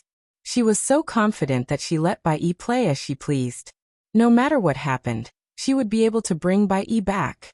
Wasn't it just her younger sister's first awakening of love? Since she liked it, she might as well try it boldly. They were monsters, different from humans. They could play with anything. Li Yufeng understood her meaning. In other people's eyes, this might be a lingering love between humans and monsters. In Chu Xiang's eyes, that unreliable scholar was just her younger sister's toy. If that scholar was sincere, he would naturally be able to spend the rest of his life with Bai Yi and live happily ever after.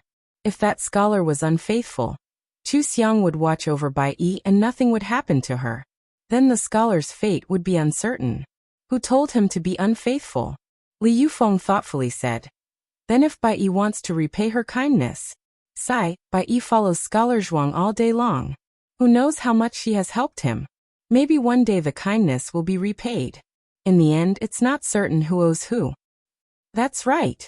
What's there to worry about? Chu Xiang was very accustomed to the identity of a great monster. It was no different from her previous identity as a devil cultivator. The strong were respected, and the fittest survived. This was the law she was familiar with. She was now more interested in taking revenge for her original body. Let Yi play. You come with me to find the remaining 3 Taoists to settle the score. Chu Xiang stood up. Cut the weeds and dig up the roots. Don't let new problems crop up and leave the enemy alive. Li Yufeng scratched his head, a little confused.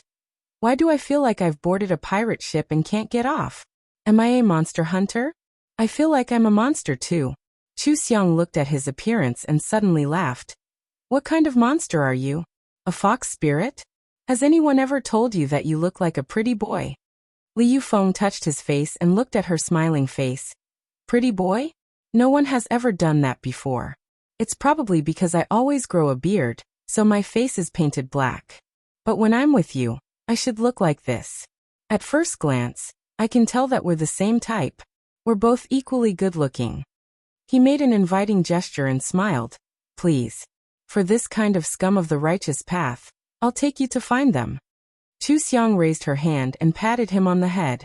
She smiled and walked out. So much drama. Let's go. The two of them went out one after another and soon left the city. They followed the traces of the 3 dead Taoists to find the remaining 3 Taoists. Bai Yi pretended to be looking for her relatives and didn't find Rao Gunu. She accidentally fell in front of the Zhuang family's door. Zhuang Yulong heard the noise and quickly opened the door. When he saw Bai Yi, his heart was inexplicably touched. Miss, how can I help you? You're tuning in to the Earbook Haven YouTube channel. Don't forget to subscribe and join us on this journey to catch the most captivating stories.